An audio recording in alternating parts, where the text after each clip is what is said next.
Is this thing on? Is this thing? Oh, I think we're live. Hey everybody, it's me, JJ. I'm not a mouth breather. You know I'm not. I got a runny nose, man. I should really take a pill. It's been like 10 hours, I think. I don't know if you know this, but you get a runny nose when you're dope sick. Sometimes the symptoms feel a lot like the flu, but it's a lot worse. It's worse than heartbreak and the flu put together. Anyway, fuck it. I'm not that dope sick. Alright, I'm not gonna act like my balls are that big. I'm about ready. What did I say? 10 hours? That's like... But first, I'm gonna start these uploads that I've done over the past few days, several days. This is some of my early work. You're gonna watch the confused 20-something-year-old from back in the what? 20-aughts. And yes, Mark from Video Games and More is the voice that you sometimes hear, because he was there for like every episode. So, hope you enjoy it, alright? I'm giving back for Christmas. All sorts of fun gifts. Yeah, right.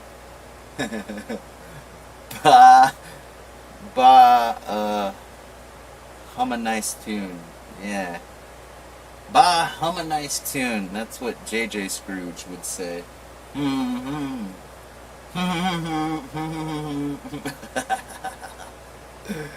Alright then, enough of this.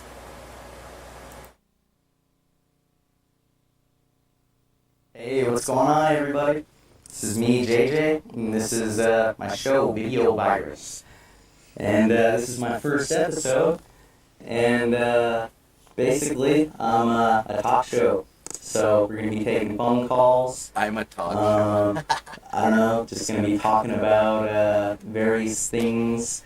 Right now, in the background, you can see a nifty little background of the streaming webcast that you can catch at access.tucson.org. So hopefully there's people watching out there outside of Tucson. Granted, I'm suspecting nobody's watching right now. Access.tucson.org. Access.tucson.org? No dot, access Tucson. Oh, okay. Dang, I'm all getting old school.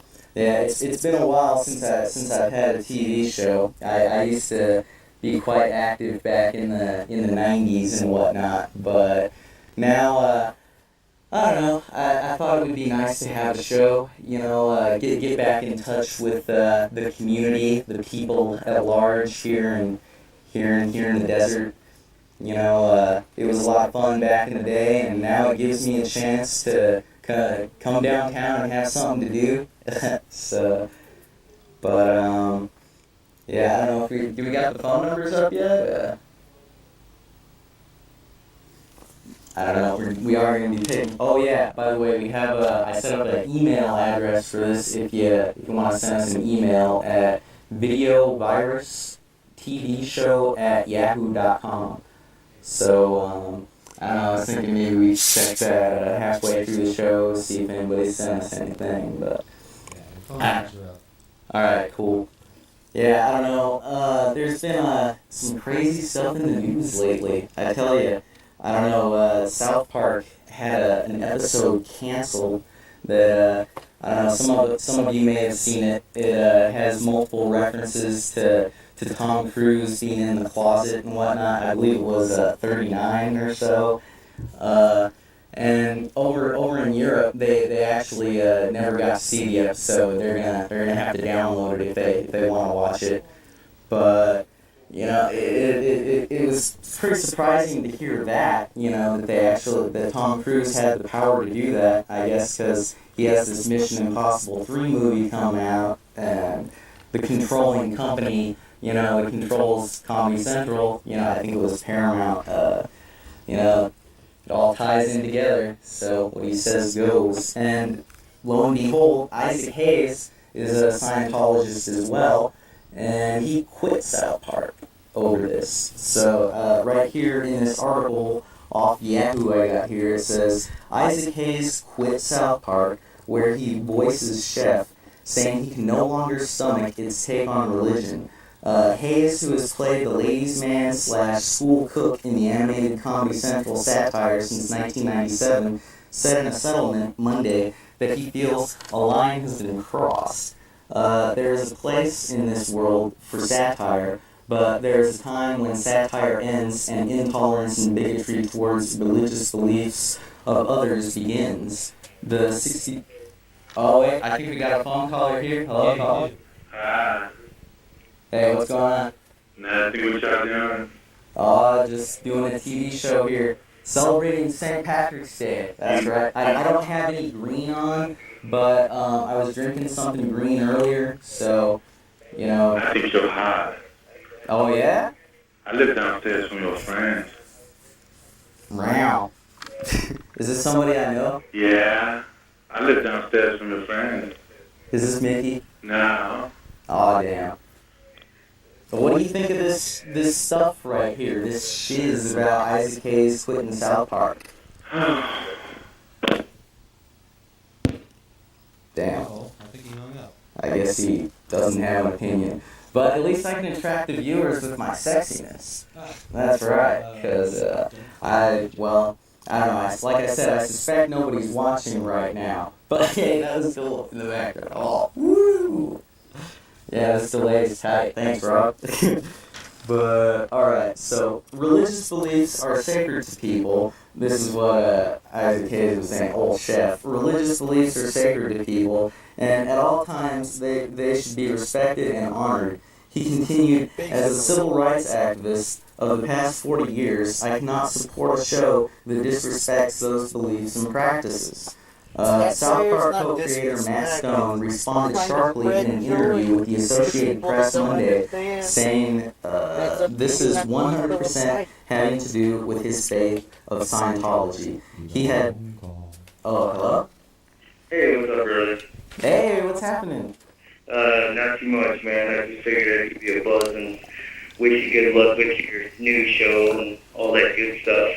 That's cool, man. Yeah, you being entertained so far? Oh, yeah, man. That's cool. Now it's getting all interactive and stuff. Right on. Yeah. What do you think about this, bro? The whole Isaac Hayes quitting South Park. Actually, I just heard about it yesterday. It was kind of tricky, man. I don't know. Actually, my grandmother's a minister in Scientology, so I don't know. I don't really want to base an opinion on it.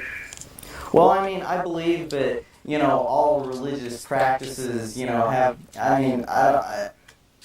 I believe everybody can be made fun of. You know what I mean? And if you can't handle a joke, then you really gotta stick up your bum or something, because there's a real, it's funny what they do on South Park, and I think it's kind of sad that, the Tom Cruise's feelings got hurt, you know what I mean? And just because he believes something, this is just my take, you know what I mean, as a viewer, I don't know if this is the way it really is, but it seems like Tom Cruise's beliefs influenced Isaac Hayes.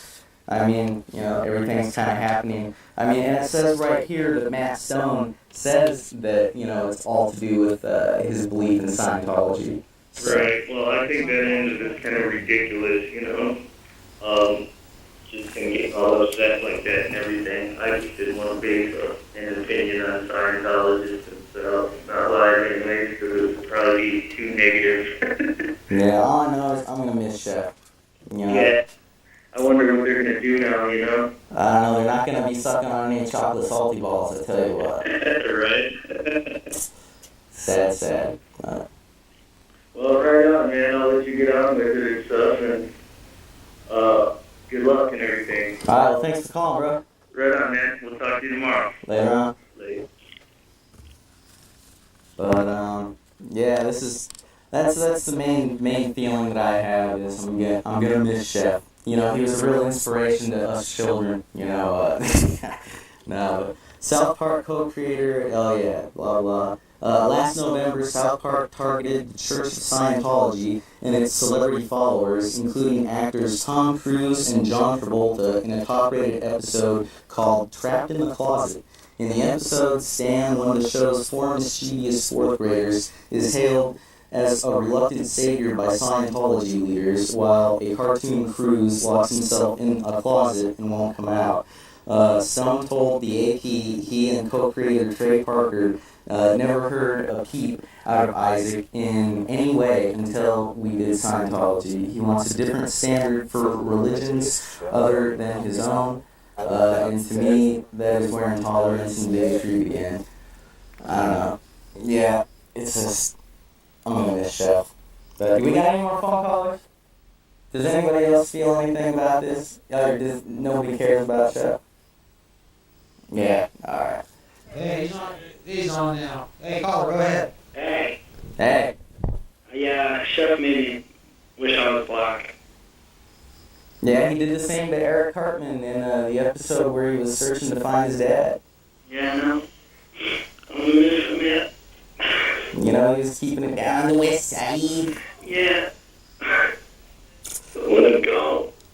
I don't know, I think that they need to have like a special episode, you know, where they pay tribute, you know what I mean? Maybe Chef gets, you know, taken in by a succubus and has his soul sucked away, you know, completely. And, Yeah, or you know, maybe he just dies or something. something along the lines of that. It seems only appropriate. But, I mean, I don't know, maybe Isaac Hayes will come around and, you know, decide that, you know, religion isn't that serious. Well, maybe it's serious to him. Well, I think most people that have religious beliefs take them pretty seriously. But, Exactly. I mean, I don't know. Fun is fun, you know what I mean? Maybe he's gay. Maybe he is. I don't know if that really ties into Scientology. JJ, I finally figured out how to use this damn phone system, and you got 4 callers all lined up in a row. Well, You do? Yeah. I'm proud of you. Yeah, All well, right. I've done this for years, man. This is You my gotta give me a first break. episode. Wow. Video virus. What is your show? Why did it video virus?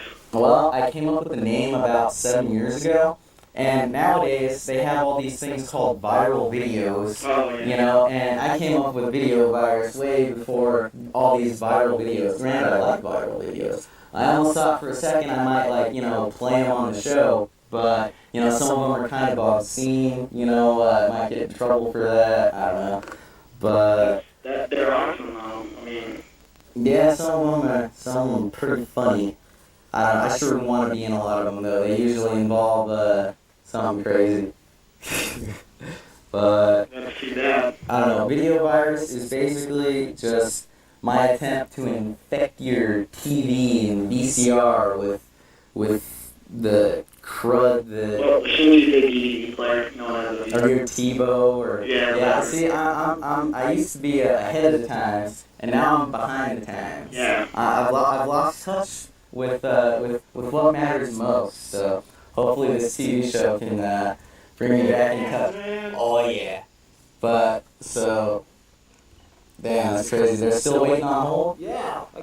Yeah, you better get to them. dedicated They'll probably cut you out or something cool. Yeah, possibly so. Hang on, I'll switch it around. Just get off the damn phone. All right. Well, tune in next time, 2 weeks from now. Thanks for Yeah, I wish calling. I was black.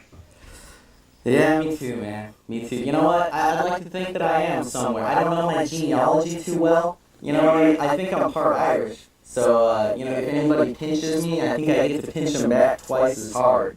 Alright, well, later, nigga. All right, later, man. But, you know, maybe I am part black. You know what I mean? Maybe Chef. You know what I mean? Maybe he has instilled, you know, some black. I don't know. Yeah. Well, caller number 2. You said All right, caller you talk two. now. How do you feel about this? Hello, caller. Hello? Hello, caller. How's it going? Yeah, am I the one? Oh, I thought the phone was caller number 4. Caller Oh, number I got 4. them all mixed up. No, Turn caller- your television down a little bit. Oh, okay, well, hold on. No, actually, I was trying to get on, as I was changing the channels, I overheard that you guys were talking about the chef on South Park, and I kind of got curious as to what you guys are talking about. What are you talking about? Well, basically, did you ever see the episode of South Park where they made continual references to Tom Cruise being in the closet? And John Travolta came in, and he was in the closet too, and made a whole bunch of jokes about it and referenced Yeah, but the they do that quite Scientology. regularly with a bunch of stars. But no, actually, I didn't see that episode. But no, I thought you were mentioning that they were getting rid of the chef or something like that. Yeah, basically, according to this article that was printed on the 13th, just a few days ago, Isaac Hayes quit South Park. Oh, He quit because basically it sounds like he thinks they're being blasphemous, and he just can't tolerate it. He was into civil rights. You know, he feels that the ways Matt Stone and Trey Parker's attitude is towards religion is just sort of like come on. bigotry. You know. That's silly. They do that all the time on The Simpsons, and I mean, that's been around for what, over 10 years already? I mean, if the guy I think can't... about 15 now. Yeah, well, I mean, that's even more. Even more so, but I guess that's kind of silly when you think about it. Huh? I don't know. I think it probably boils down to money, like a lot of things. You know, this Mission Impossible movie's coming out. You know, and Tom Cruise, he didn't want his name. You know, he didn't want to be portrayed as being in the closet, so he fought really hard to get that episode. You know, he must be really insecure or something to not allow people to have a little fun. You know, at his expense. I mean, he's got a lot of money. You know what I mean? It's like if people have a few laughs, you know what I mean, just by watching TV, you know, what's it gonna hurt? But I'll tell you what, if I got paid enough money, I'm sure I could find something to be funny about, and I'm sure I would, even pretend to enjoy it if it wasn't the right amount, but I guess you're right. I guess that's what it boils down to, Sure, there's other few issues that we may not know, but yeah, I guess that's the strongest one that sounds more, I mean, it says you know that Matt Stone responded by saying that Isaac Hayes never felt this way until he became a Scientologist. So you know, and it just kind of ties in, you know, with everything that's going on. Yeah. Well, hey, man, it was nice talking to you guys. I'm gonna see if maybe I'll call back if you guys, if there's anything. I'm Whoa, grounded. where'd you go? Grounded. All right, guys. Well, take it easy. All right. See you later. Hello? Hello. Hi. Hey, what's happening? What do you do for a living? I'm a professional slacker. That's it? I know you're a goddamn darn sucker. I don't know. You could say I'm an entrepreneur as well. I'm working right now. Are you working on the comic book store? Yes, I am. Which comic store would that be? Can I say it on the air? Yeah, go for it. Gamma Rays Comics and more. That's right, folks. Check out GammaRaysComics.com for all your internet comic needs. Yeah. Looks nice. You look all pixely and stuff because I'm watching it on the computer. That's cool, man. Glad it's operating good for you. Definitely. Yeah, check it out. March 24th, The Gareth and the Delta Blues will be here in Tucson, Arizona. Oh, yeah?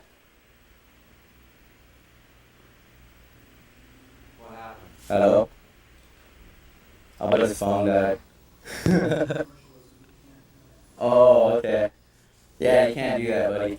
Sorry, no commercialism. But, oh well.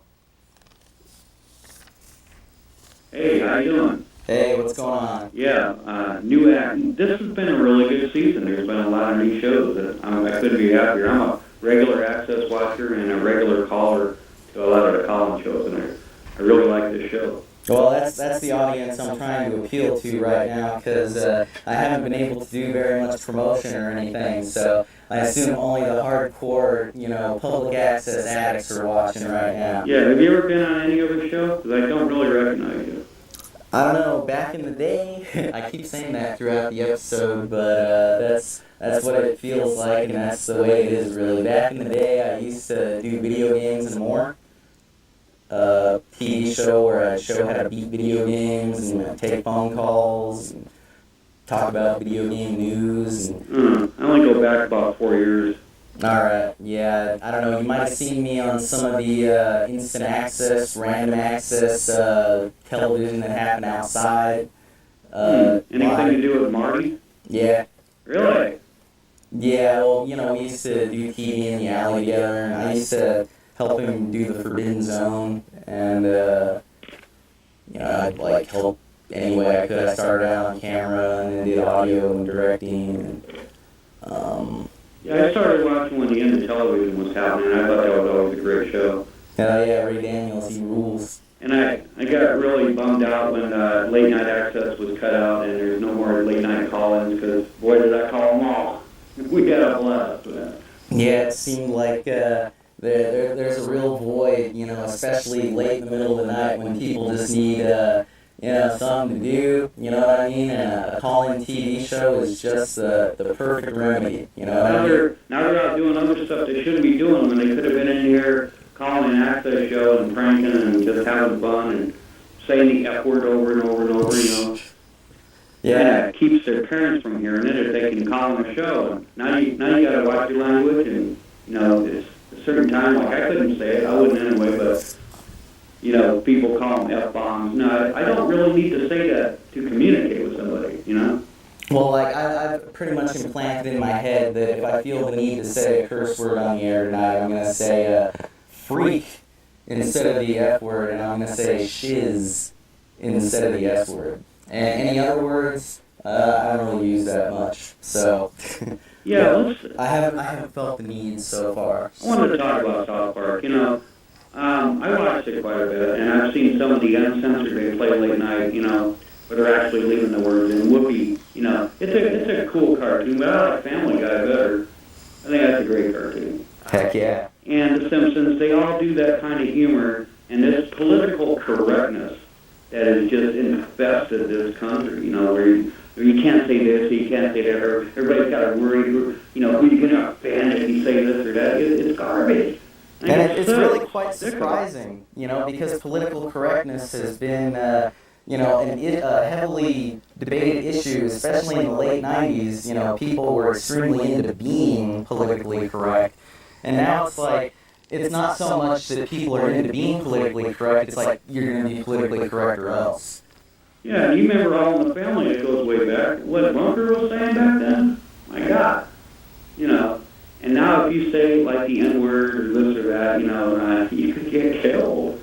Well, I don't know, I mean, the Boondocks has been, I don't know if you've seen that cartoon. Oh, yeah, I have. Yeah, they make regular use of using that word, you know, and I don't know, it's pretty funny and it's humorous, and I believe that it helps you, I mean, I don't know, I believe that that particular show kind of helps you tap into that particular culture for a little bit, you know, if you're not necessarily, like me, I like to stay at home, you know what I mean, I don't like to go outside too much because, you know, you'll get sunburned or somebody will rob you, or, you know, you'll get run over by a car, you know, so when you stay at home, you don't necessarily know what cultures exist around you, what's going on, and, you know, it's nice to have a show where maybe you can get a feeling for what, you know, other people are feeling, like, I don't know, I heard about this show called Black White, I don't know, have you seen that?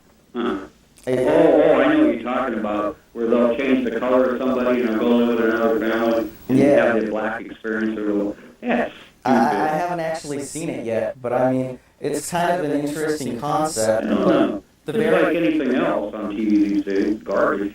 Yeah, the reality TV craze is kind of taken over, but it's really cheap programming, it's easy, and people are entertained by it, so... Yeah, well, the mindless automatons and the sheeple of the world, yeah, they'll do whatever they're told. They'll watch whatever they're told to watch. Whatever MTV or VH1 tells them to do or listen to, they're there. And, I have well, you're weird if you're not, right? Mm-hmm. You're weird if you're not there, right? Well, I have a little bit older perspective because I'm older and I've seen it and I've been through it and I even played the sheeple role from time to time and wanna be or going along with the crowd, that kind of garbage. But before I go, I don't want to take up all the time. Explain to me again, video virus. I've never heard of it. Oh, you were saying something about it. Video virus is think of it as a chaotic, randomized fractal that makes no sense whatsoever. It's just a mere reflection of, especially Tucson, but just the stuff that's going on around you. And what kind of movies were you talking about that you were calling virus movies or something? Oh yeah, just viral videos. Yeah, I was saying I came up with the name a long time ago before viral videos. Yeah, what kind so of I'm not a movie? copycat or anything. Yeah. Yeah. Brad, I don't care if you think I am, but just Okay, to set the facts straight. I'm gonna go and I'll leave you with this thought, okay? All right, well, All party right, on. 10 cookies. Have a good holiday. Yeah, it's St. Patrick's Day, and you know what? I heard that over in Ireland they party for 5 days straight. That's right. I went 2 weeks once. Well, You get in another color Ireland? too. Yeah, you get another color, man. All right, caller, what's going on? Is this me? Yeah, it's you, Oh, right? hi, sorry, I turned the sound down. Hey, watching the show looks pretty good.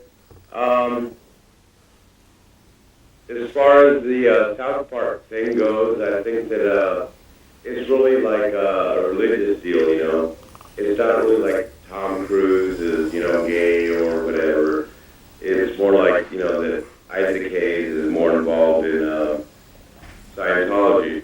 But anyway, I don't know, I just think that you need to, like, take a bunch of short calls to establish your show as far as to allow a lot of regular access callers that talk a lot to make 10-minute statements. Okay? Thank you. Bye. All right. Wow, I am attracting the hardcore access viewers. This is cool. All right, push this one.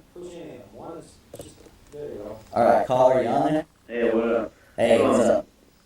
All this South Park thing, why don't you just guys let them, you know, do their own thing, you know what I'm saying? You know? Like how so? Like that Hayes guy, you know? He feels that way, he feels alright. Just let him be, you know what I'm saying? You're not gonna miss Chef at all? I don't watch South Park. You know, I watch Family and The Simpsons. Oh, by the way, The Simpsons went on for like 20 years already. 20. Yeah. I remember I was watching I started watching in 90. I didn't watch it on Tracy Ullman, so I've seen that, but Yeah. Well, like, you know, yeah. so you're basically just saying let them do what they want to do, and Yeah. And that black and white show, you know, if you see it, it'll be kind of cool because, you know, it's showing, like, the white people and the black people, and, you know, we're all just human, you know what I'm saying? And that we all, you know, have similar feelings about each other. Like, the white person might feel like the black person is, you know, like gonna rob them or something. But when they find out, look, when they turn black, they say, oh, look, I'm the same even though I'm black. And people that treat me the same by the time of my character, like Martin Luther King said. that's great, man. Alright. Great message, thanks. Later. Caller, you're on the air. Yes, hello, this is David Dr. Clark Winter. David, how are you this evening? I'm just fine. Great. I wanted to invite you to a little St. Patty's Day shindig down at the Beta House on Speedway Mountain. Oh, dang, this is advertising. I can't take it. Phone caller, you're on the air. I heard you said that you play video games. What games do you play now? I don't really play video games too much these days Oh, did anymore. you get raped? No, I don't know. The last video game I beat was Eon Flux. So, That game sucks. yeah, that's the last one I beat, though. Oh, that's why you stopped playing video games, because you played that one, right? Actually, no, I played X-Men Legends 2 last time and beat that, too, and that was kind of fun. I'm not into the whole, I don't know, I hear it's like Baldur's Gate, but I'm not into all that fantasy stuff, so I never played it. Actually, yeah, I played it on Game Boy for a little bit. I'm contradicting myself now. He's got me all on edge because he questioned my gamer skills. I never get raped when I play video games, What? alright? You want to go? No. What? MLG? No. FFA, come on. You get raped. No, I'm cool, Or man. shot to the face. I've left. You want that headshot? Headshot. No, I don't think so, You man. should play that video. What video? The Ponish. The Ponish? What? The Ponish. You know, Boom Headshot. You ever seen that? No. That's what you should play. Pure Ponish. Pure Ponish. Yeah. 'Cause that's going to show you what's going to happen if you ever play me in the game. Alright. Yeah, that's right. I'm rape. I'll have to rewind this later on and Pure Ponish. alright. That's right. You get All right. right. That's Next right. caller, you're on the air. You don't want to rate me, do you? So yeah, I just wanted to give you a chance to plug your show. Oh, okay. So who are you and what are you all about? Thank you, caller. My name is JJ, and this is Video Virus. And basically, I'm just here to hear what people are thinking and talking and stuff. I just want to take calls and have a reason to come downtown and, you know, participate in doing something with people. Yeah, basically.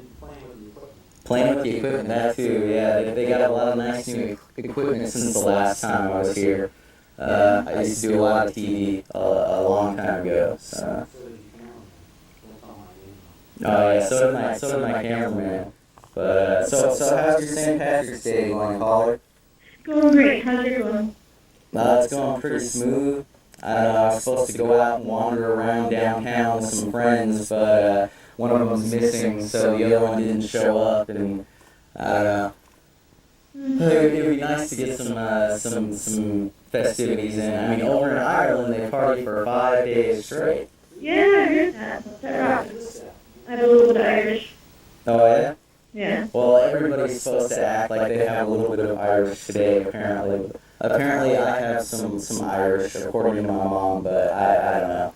I haven't researched my genealogy that extensively. Right on.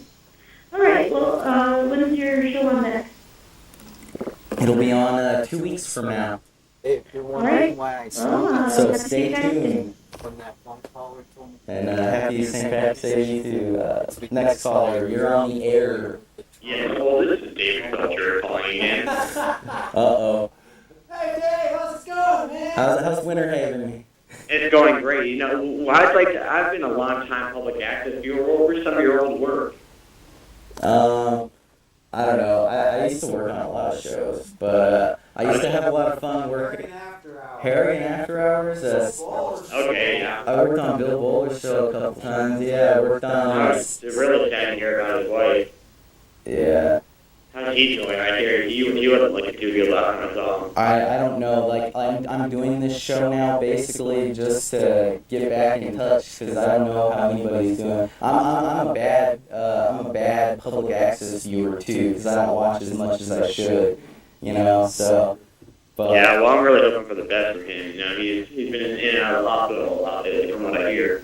Yeah, I also used to work on Spanked. I used to work on Sid's show. Used to work on La Luz y el Sonido de Dios. I used to work on. All over the place. We used to work on Fred TV. Yeah, I think I worked on 60 show. I ran camera on that. On whose show? 666. Oh, Yeah, with sure. Raquel or Bruce? Huh? With Raquel? Or it might be Bruce, as you know. I don't know. I can't remember a whole lot of stuff from what I did because I was a little kid back then. Was he a guy at the time? Was who? Was the host of 666 Money a guy at the time? No, not 666 is Money. You remember like the Great Satan, Lou Video, and all the controversy in 66? That sounds like before my time.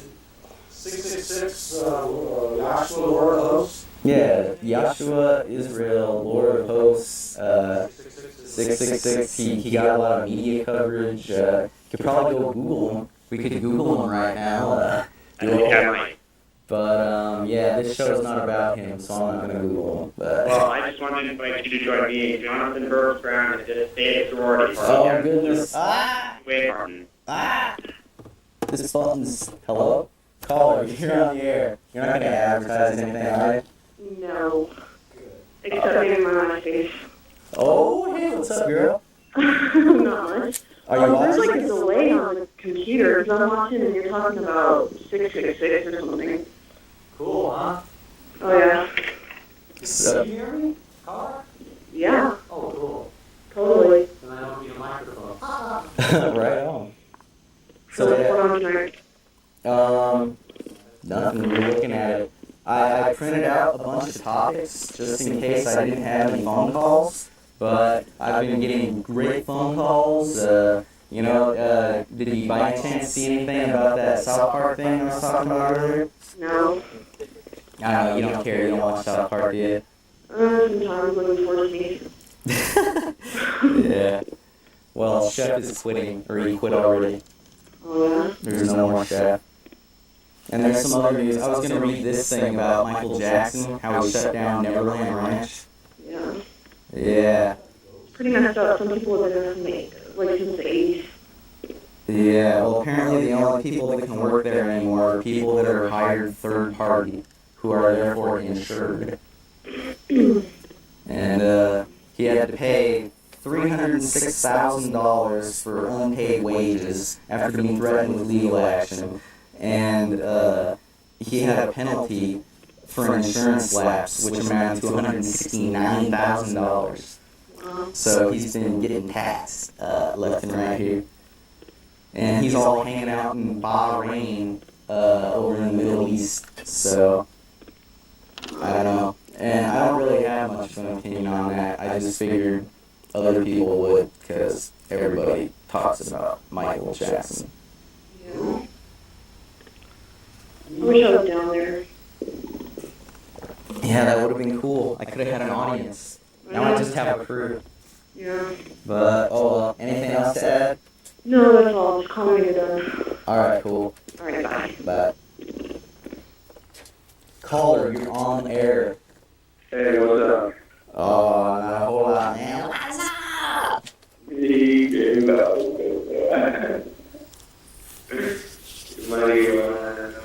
Brown fried pussy. I thought I heard say something about marijuana, which would remind me of heading down. But then something about pussy, which, oh wait, I'm not supposed to. That's not bad. I mean, he's talking about kitty cats. Phone caller, you're on the air. Hello. Hi, how's it going? Good. Cool. Right on.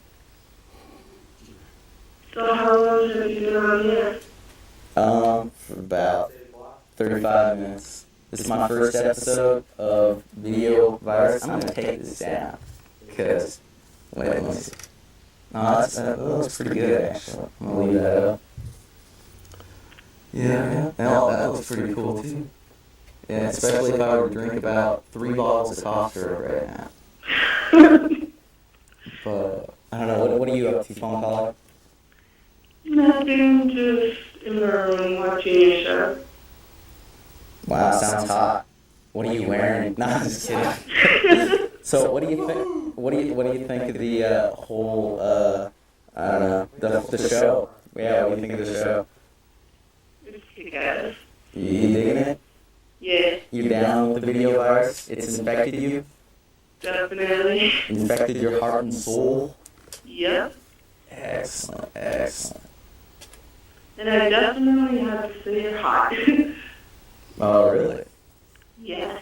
Well, you should just like email me some pictures at videovirustvshow@yahoo.com.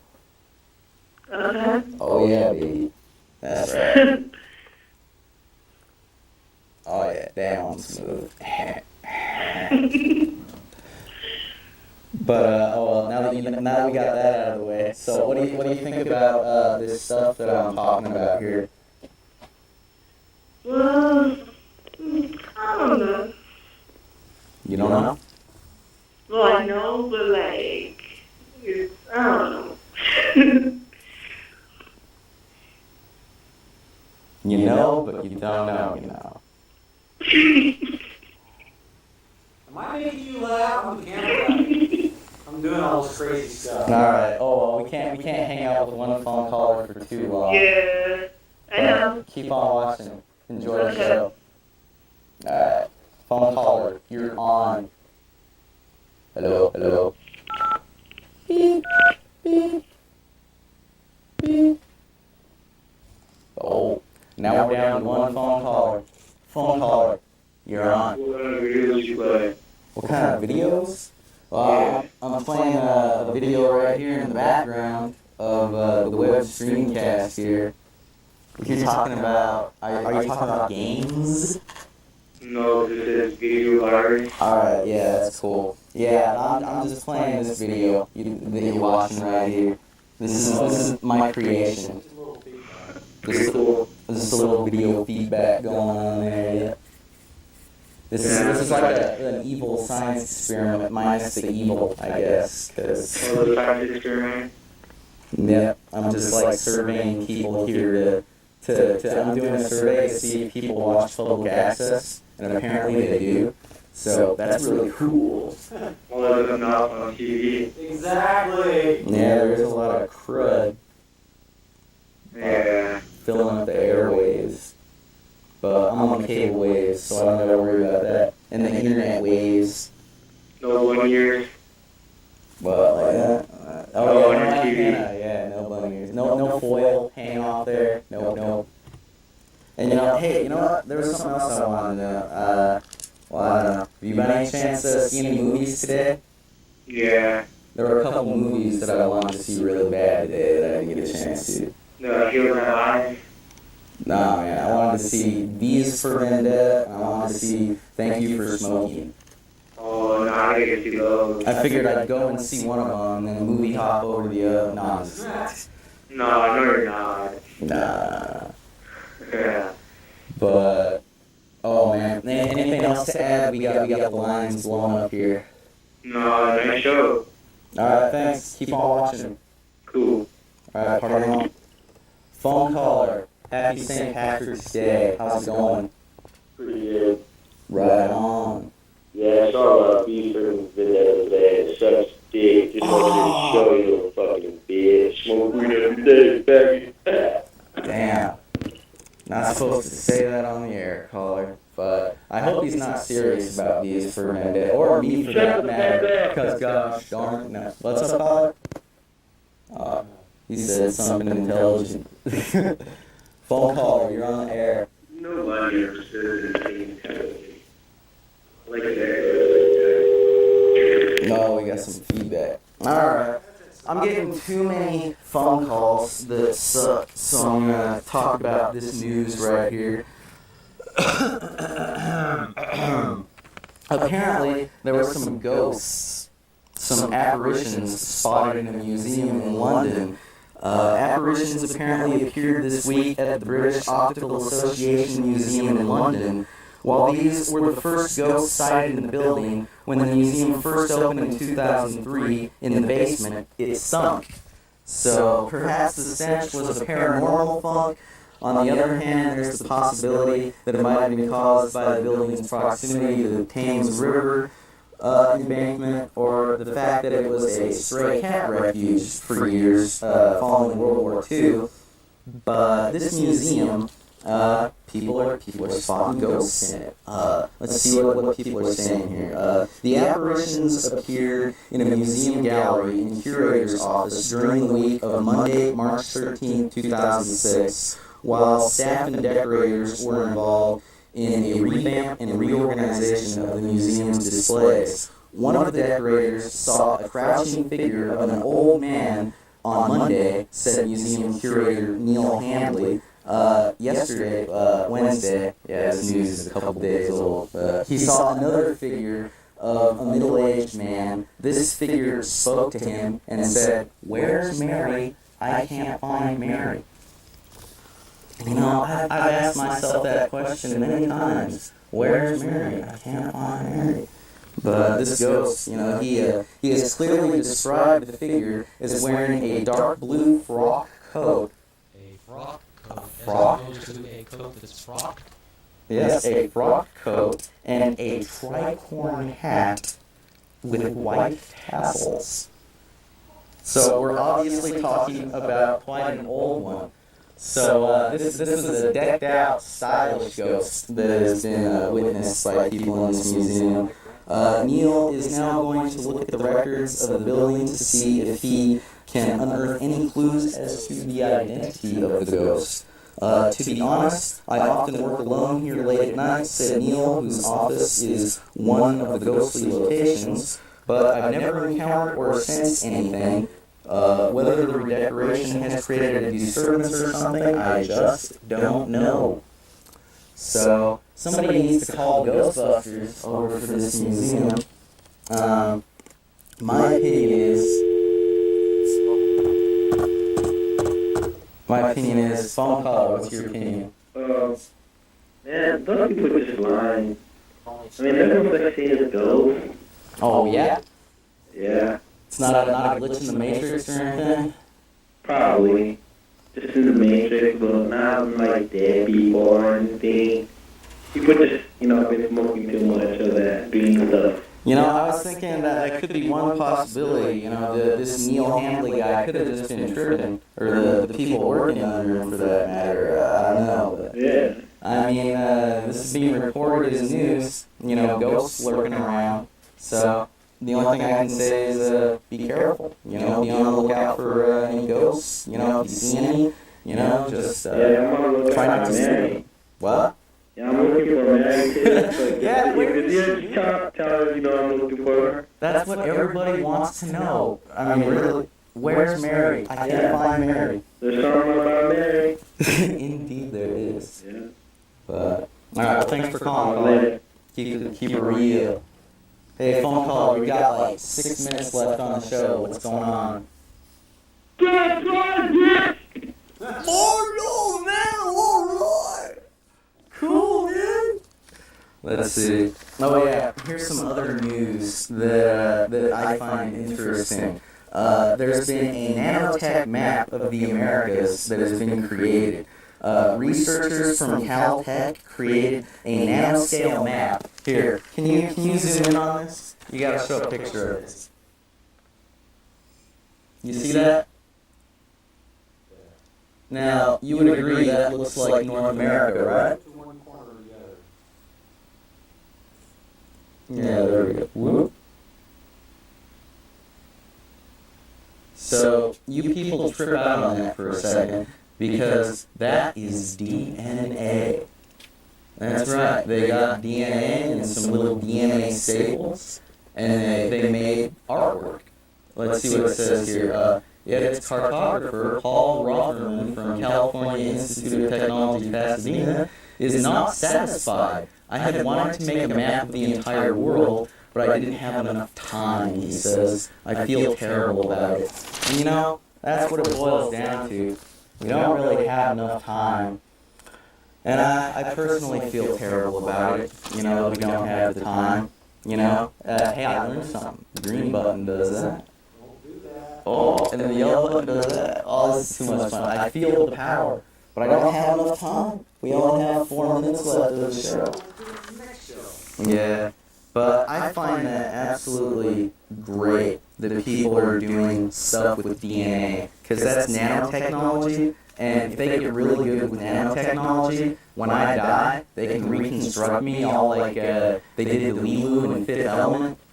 And which has Mila Jovovich, who's in Ultraviolet, and she's the only good thing about that movie. But oh well. Phone caller, you're on there. Hello. Hey, how's it going? Good. Did you call earlier already? Yes. All right. How you doing now? I'm doing good. It's just you shouldn't listen to stupid buttheads or calling targets. You just couldn't get the button in time, that's all. Yeah, I don't listen to them. Well, I mean, I do. I appreciate them watching. I appreciate the buttheads. I mean, they're stupid because they don't have a show. They're just mad at you. I don't know, you know, maybe they did have a show, you know? I don't think they do. Maybe they said, to hell with having TV shows. I'm just going to ridicule people who have TV shows. Or I don't know, but I haven't had too much of a problem with that tonight, so not worried. I think everybody's in a nice festive mood. You know, they all got their bowl of shamrocks, you know, like George Bush did this morning or something. But oh well, we got like 3 minutes left. Got anything else you want to add, caller? Then I'm definitely going to tell my friends about your show. All right, cool. Yeah, I gotta get a website going for this. That's all it is to it, man. But all right, thanks for watching. Phone caller, you're on the air. Hey, what the fuck? Chill. Man, don't be curt. You know what? Yeah, fuck you, white boy. I don't got anything against people that curse. I just got something against people that curse on my show. All right. So phone caller, you're on the air. Yeah, good show. Good show. I really enjoyed it. I've been watching the whole time. It was really good. How's that work? You want to come down and volunteer? Oh. Hello? Oh, we don't know what they think of your camera. I'll tell you what I think of your camera work, man. I think it's top notch, man. I'll tell you what. It's top of the gosh darn line. I tell you what, Jenny. Top of the gosh darn line. Alright. Phone caller. We got like a Jonathan Brown from the Campbell. How are you this evening? Oh, I gotta hang up on this guy, man. Hello, phone caller? I honestly give a fuck about your show. Oh, damn. Alright, it's a good thing we got. Oh, hello. Phone caller, you're on the air. Yeah, don't hang up. I mean, jizz in my butt, faggot. Now, you can nut in my ass if you want. Phone caller, you're on the air. Please don't say anything to get me in trouble. No, you're hot, that's all. But no, I saw freaking, the Superman on Monday, and it rocked. I don't know what that jerk was talking about earlier. Natalie Portman was wonderful. The story's great, you know, it kind of mirrors, you know, original 1984, and it's an amazing story on its own. And I thought just the visual effects, everything about it rocked. Excellent. Wow. I give you some good feedback. Have a good night. Thank you. Bye. Bye-bye. Well, we've got 3 callers on the line, but we've only got 30 seconds left.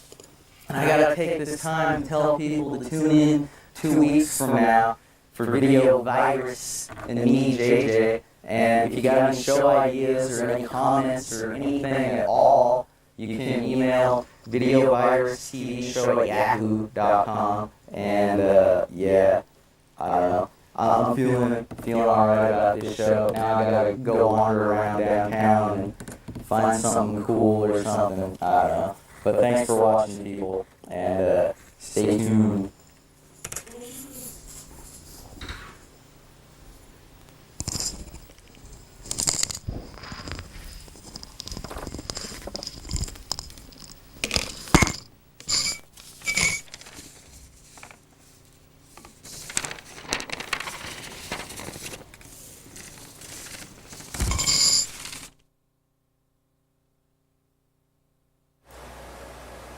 Wasn't that fun?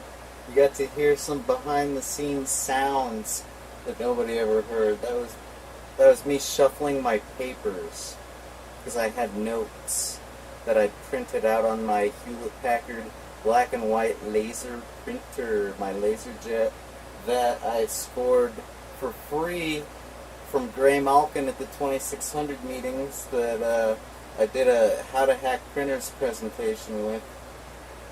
What's up, Francois? Hope you still like hacking. Anyways, yeah, wasn't that fun? I can tell you from personal experience. Yeah, I know I look squat and wide. I like it. I think I need more chroma key though. It's the only fucked up thing about it. I can tell you from personal experience, okay, that people love things that are shiny and new. Like, that first episode was, like, epic, right? That was, like, really happy, feel-good kind of shit, you know? Like, even the assholes that were trying to make fun of me, they were still pretty lovable. You know, it's like, hey, maybe they can take out their hatred on me, and maybe they won't go commit a hate crime later, you know?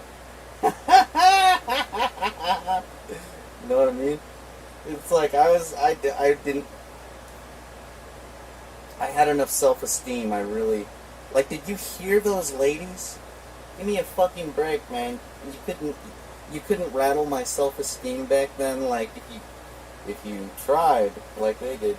So, I appreciate their efforts, and I appreciate that they watched. So, yeah, even the assholes were cool. Go figure. Yeah, man. I've never been afraid to take a phone call. Well, okay, there were a few times when Jason Kingman wasn't around, but I grew up. I grew up very quickly. And ever since then, I haven't been afraid of a phone call. Alcohol helps too. Anyway, where was I? Oh yeah, I think maybe it's about time for episode 2 of Video Virus. I know for a fact episode 4 is unavailable. I don't even know what happened on that episode, but I'm getting off watching this shit because, I forgot how well I did. Yeah. It's like, and every little fucking thing I focus on kind of is still relevant. It's like people are always talking about, is this relevant? Is this relevant? And it's like South Park's still relevant. Nanotechnology still relevant. What else? Scientology? Yeah, kind of. I think we're all just kind of like keeping to ourselves because, oh yeah, political correctness, still relevant. Yeah, so, nobody's really fucked with Scientology lately, not even Anonymous. Oh yeah, we were talking about V for Vendetta, still relevant. Hot sounding girls calling me and telling me I'm hot, still relevant. Every girl that called was cool. Some of the guys were buttheads, but like I said, at least they're not out committing hate crimes. I never got to meet that one girl that was, she says, I know, but I know, and you don't know. Yeah, but I don't know. Yeah, and like, she sounded pretty cute. I like to imagine she was flicking the bean the whole time. To me and my ultra nerdiness, reading on my notes that were printed out on my free laser printer that needed a new cartridge badly because it made these black lines like a bad photocopy off of his bad Xerox machine. But I digress. Hey Sarah, what's up? I bet you're gonna see this, so mad respect. I'm talking about the old school hardcore public access watchers. Like on that particular episode, the first episode of Video Virus, I'm like, oh, we've attracted the hardcore element, because I literally suck at promotion back then and still do. But somehow Just Saying Paige was watching, and somehow I bet she'll watch this. So with that said, I think I'll start episode 2. All right, this might take a minute. I gotta click on the URL bar and drag it and drop it, and and you stream, right? Might take a minute. Bear with me.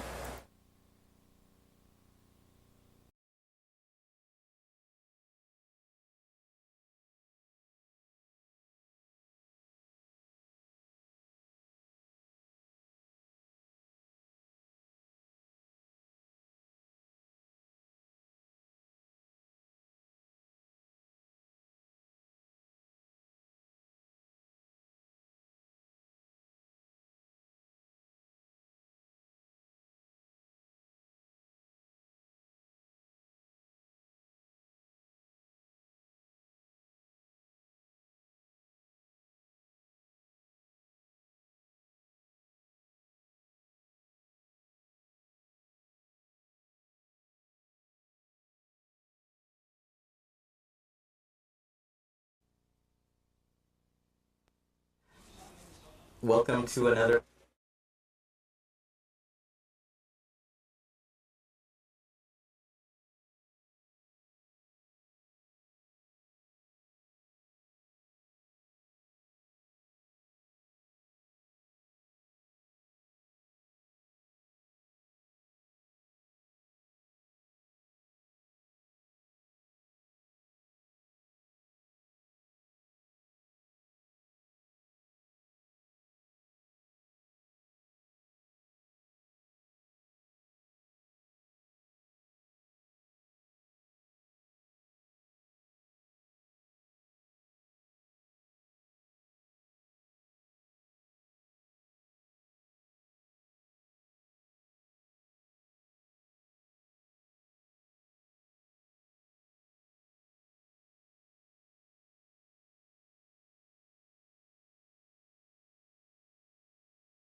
it's... Hello? Hello, sorry. Hello?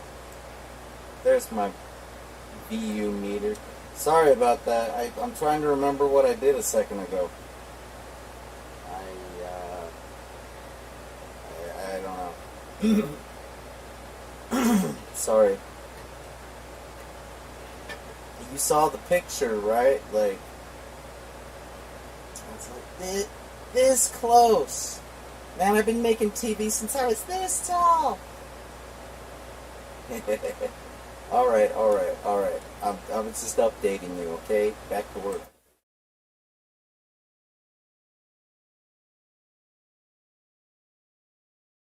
How did I do it?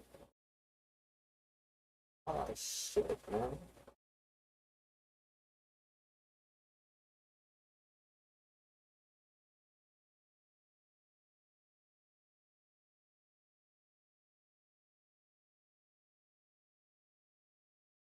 Exciting, action-packed episode.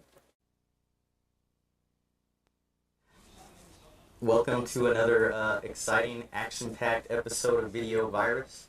I'm your host, JJ, sometimes referred to as J Squared or J Cakes, depending on who's referring to me. But right now in the background, you can see right here that we have a forum set up for Video Virus, hosted, provided by GammaRaysComics.com. So I don't have any messages up on there yet, but hopefully some people watching the show will go and register and post some messages. I'm going to post some later. They just got me hooked up with that today. So, but we got a lot to talk about on the show today, some various stuff. We're just going to be taking phone calls and discussing some things that I find interesting, sort of like this little tidbit right here about Superman visiting another dimension. That's right, Superman is returning, and he's going to burst right through the screen. Warner Brothers Pictures announced Thursday that The Man of Steel will be coming at you this summer. When Superman Returns opens June 30th in wide release, the film is going to be shown on IMAX screens with 20 minutes of action converted into 3D. So, this will mark the first time ever that a live-action Hollywood feature has been shown in IMAX 3D, perhaps a sign of things to come in the days of declining theater audience. While Superman Returns can easily be considered one of the year's most anticipated movies, studios are probably figuring that any added incentives, better picture, bigger sound, cool glasses can help. So, yeah, we're going to be having Superman just floating around right in front of us. That'll be pretty groovy, I think. I don't know, the last time I saw like a 3D movie was Captain Neo, so it'll be cooler to have Superman, you know. Michael Jackson was pretty cool too, but yeah, Superman will definitely be cooler. They got some guy named Brandon Ralph. I'm not sure. He's going to be playing the Man of Steel, but this is also being done by the director Bryan Singer, whose films include X-Men, the new one coming out, X-Men United, and The Usual Suspects. So I'm definitely looking forward to that. I don't know how you people feel about this. Let me see here. How do we... Oh yeah, you're watching Video Virus. This is our episode number 2. That's right. We're just going to be taking phone calls here. Hey, do you remember how to put the phone numbers up on here? I don't know, not the blue button or whatever it is. The white button. Oh, I got to push it firmly. Alright. But, yeah. I don't know. What do you think, camera guy? Are you going to go drive and find an IMAX theater to go see Superman at? If somebody takes me and pays for it. Somebody takes you and pays for it. Yeah, I suppose that I wouldn't miss that. Alright. Phone caller, you're on the air. Yes, hello, this is David Belcher calling from Winter Haven. How are you? Oh, I'm doing alright. How's it going, Mr. Belcher? Great. I just wanted to tell you to suck my penis. Aw, dang. Oh, that's another thing. Don't curse on my show, and don't advertise on my show. Yeah, I have to say that right now. So, phone caller, you're on the air. Hey, how's it going? Oh, it's going all right. Hey, I just tuned in. My wife was watching last week, and she said it was pretty cool, so I figured I'd tune in this week. And I heard what you were saying about the new Superman movie. Mm-hmm. And, well, I just wanted to correct you on a couple of things, actually. All right. The director, Bryan Singer, is not actually directing the next X-Men movie. He directed the last two. Oh, okay. Yeah, the next X-Men is directed by Brett Ratner, the same guy who did Rush Hour and Rush Hour 2. Excellent. Well, Anyway, thank you for catching me on that, caller. All right, thanks. I know people are paying attention. All right, have a good one. You too. But yeah, let's see. What else do I have in here? I'll stick to the facts. Today's announcement is a culmination of a great film, a great filmmaker, a great studio, and great technology all working together to produce the most powerful and immersive cinematic experience available to moviegoers worldwide. IMAX co-chairs and co-CEOs Richard Gelfond and Bradley Weschler said in a statement laden with the promise of a grand cinematic event to come. I mean, I don't know. I got to see an IMAX movie once in my life. I got to see it at the Smithsonian in Atlanta. Pretty sure that's wrong. And if there is no Smithsonian in Atlanta, then somebody better call and correct me. But I'm pretty sure there is. And I saw some shark movie. And, you know, on an IMAX screen, those sharks were pretty big. They were pretty scary. They were like man-eating. But, all right. And we got a phone caller. Phone caller, you're on. Video virus. Hello, phone call? Oh, no, they're not. But yeah, I thought, I don't know, people might want to know about that. And here's some other news that I found out earlier today. Nirvana's Smells Like Teen Spirit coming soon to a soap ad near you. So far, Courtney Love is ruling that out, but chances are we'll be hearing more of the seminal grunge band's music in unexpected places now that Kurt Cobain's cash-strapped widow has agreed to sell off a 25% stake in the Nirvana song catalog, a deal valued at $50 million per Rolling Stone. So, wow, 25% stake of a deal valued at $15 million. That's a whole lot of money. That's like, what, $12.5 million, right? That's, But on the other end of the deal is Larry Mestel, the former COO of Virgin Records and current head of Primary Wave Music Publishing, to preemptively squelch backlash from fans worried about the over-commercialization of a decidedly anti-corporate band. Love sought to assure the Nirvana faithful that the music won't simply be licensed to the highest bidder. So, she's claiming that she's gonna keep it real. We're going to remain very tasteful, and we're going to retain the spirit of Nirvana and take Nirvana places it's never been before, Love told the magazine. I took on a strategic partner, Larry Mestel, to help me co-manage the estate because it was overwhelming, Love said. The affairs of Nirvana are so massive and so huge, they've all fallen on my lap. I own almost all the publishing, and it proved to be too much for me.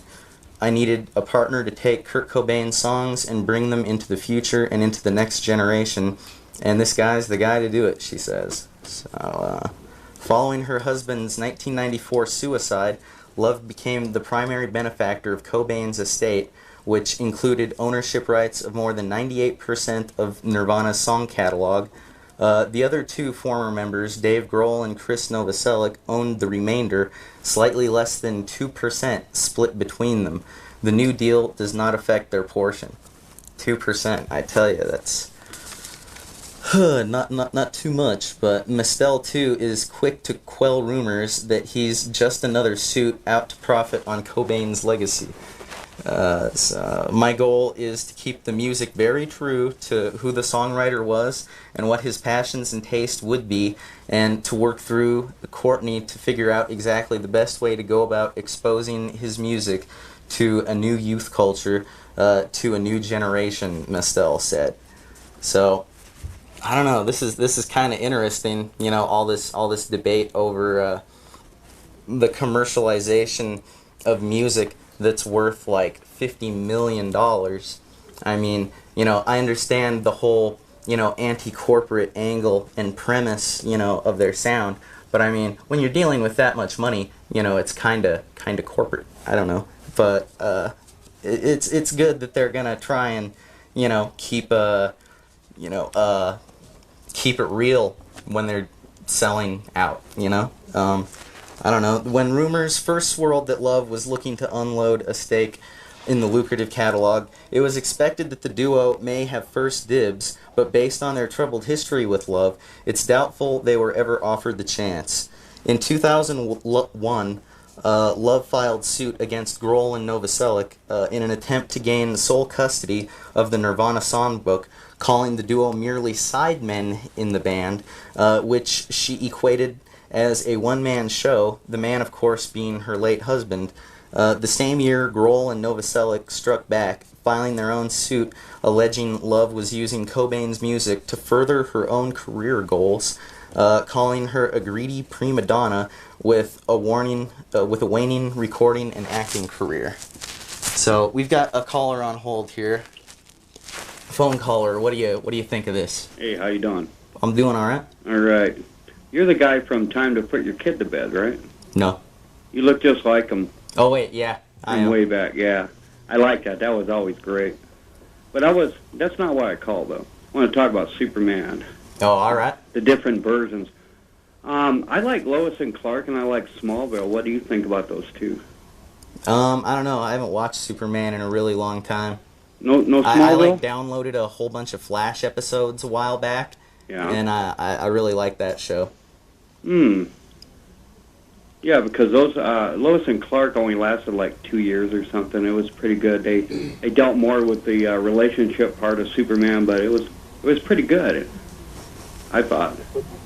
Well, you know, and this new movie doesn't interest me. There's too many remakes, so it's just going to be a remake of Superman, really. Well, I don't know. What do you think of all the Batman remakes? No, I never got into any of that crap. Never really watched much of Batman. I mean, he didn't really have any superpowers to think of it, to speak of anyway. He just kind of just bounced around. Or that might have been Spider-Man. I didn't care much for Spider-Man either. Garbage. But you're all about the Superman? Oh, yeah. And you don't want to see this new Superman? No, it'd be like a remake on the movie series. I don't even know who this guy is. Who is he? What's he done? Brandon Ruth? Yeah. I don't know. Let's have a look. I'm curious about that. I don't know. And then I want to ask you about that forum after you do that. Okay. 'Cause I'm a forum junkie. Oh, yeah? Oh, I love forums. I could give you a few places to go. Well, this is the forum right here. GammaRaysComics.com is sponsoring our video virus forum. So if you want to go and get a thread started there, that would be pretty darn cool. Maybe a thread about Superman, eh? Oh, it's that kind of forum, huh? They talk about things like that. Good. Yeah, you could talk about that on the Video Virus Forum or, I don't know, on some of their stuff, but I'd prefer keeping all of our discussion to the Video Virus Forum. But all right, so Brandon Ruth. Or I don't know, is it Ruth or Routh? It's R-O-U-T-H. Is that .com, org, or net? It's probably com, huh? Yeah, GammaRaysComics.com. Yeah, okay. I'll do that after a bit. Yeah. I keep trying to win the 10,000 on Deal or No Deal. On Killer Monkey? That's a because they got a forum where you can try Superman to right win. here. Cool. Brandon, a.k.a. B.J. Ruth. Right. He's been in Carla, Oliver Bean, Will and Grace, Cold Case, One Life to Live. Whoa, back in 1968? That must have been when he was a kid or something. One Life to Live? Yeah, he was... Wait, no, that can't be him, because he was born in 79. I think I found an error in their database. No, all right. 1968. Oh, wait. No, he was on 2001 and 2002 on that TV series. Yeah, that show's been on a long time. Yeah, does it say what role he played on that? Seth Anderson, number 1. Never heard of him. Because I watch soaps from time to time. So yeah, I don't know anything that this guy has ever been in. So more than likely, I'll be able to find him to be a believable Superman. I won't have him stereotyped or, you know. Well, you know, Christopher Reeves used to be on a soap opera, but I can't remember which one. And he did a pretty good Superman. But I go way back, and I remember the stupid black and white half-hour show that used to come on television with George Reeves. Yeah, it's pretty good. That's what really got me into Superman when I was a kid. Well, caller, hope you check out the forums. We got another phone call on hold here, so I'm just going to see what this is up to, All right. they're up to. So Pink cookie. Take it easy. Phone caller, you're on the air. Yeah, how you doing? No, I'm doing all right. Mr. Bill here. Mr. Bill? Yeah, I find it interesting that Brandon Ruth does look an incredible. He looks a lot like Christopher Reeves. And I think, regardless of what he's done in the past, they did do a good job of getting somebody that looked like Christopher Reeves. And even if you go back to the old comics in the 50s and 60s, Christopher Reeves was pretty much a dead ringer for those old, you know, the old comic character. I wanted to ask you on your video virus, do you have anything dating back or any videos, any video clips of the original Doctor Who series from the early 60s? Not me personally. You don't? Do you know who Doctor Who was? Yeah. Yeah. They had it on like KUAT for a while. Yeah, they ran it for like 10 years, and then they completely, you know, it was the longest running series other than Gunsmoke, I guess, which ran for 20 years. Doctor Who ran for, well, they're still filming it in London, but I guess you have to have special. Wow, they're still filming that. Yeah, because the whole echelons of Doctor Who was he would die off and come back as another Doctor Who, but he was still the same character. So I was just wondering if you had anything like that on the video virus. So. Nah, we're pretty much just taking phone calls and talking about stuff. I don't know. I like to check out what my phone callers tell me about. Like this one phone caller called in last week and told me that if I played video games with him, he'd own me, like Boom Headshot on Pure Peonage. And I checked that out, and this guy, he's all, oh, Boom Headshot, man! You know, when you're born to play FPS, you know, all that's left to do is play FPS. So, it was pretty funny stuff. Glad I checked that out. So. Yeah. Well, I'm not into that. I'm not that extreme, so. Okay, guy, you take care. You too. Phone caller, you're on the air. Hey, dude, I got a question for you, but really it could be for all of your viewers. I'm hard. Are you hard? Hard?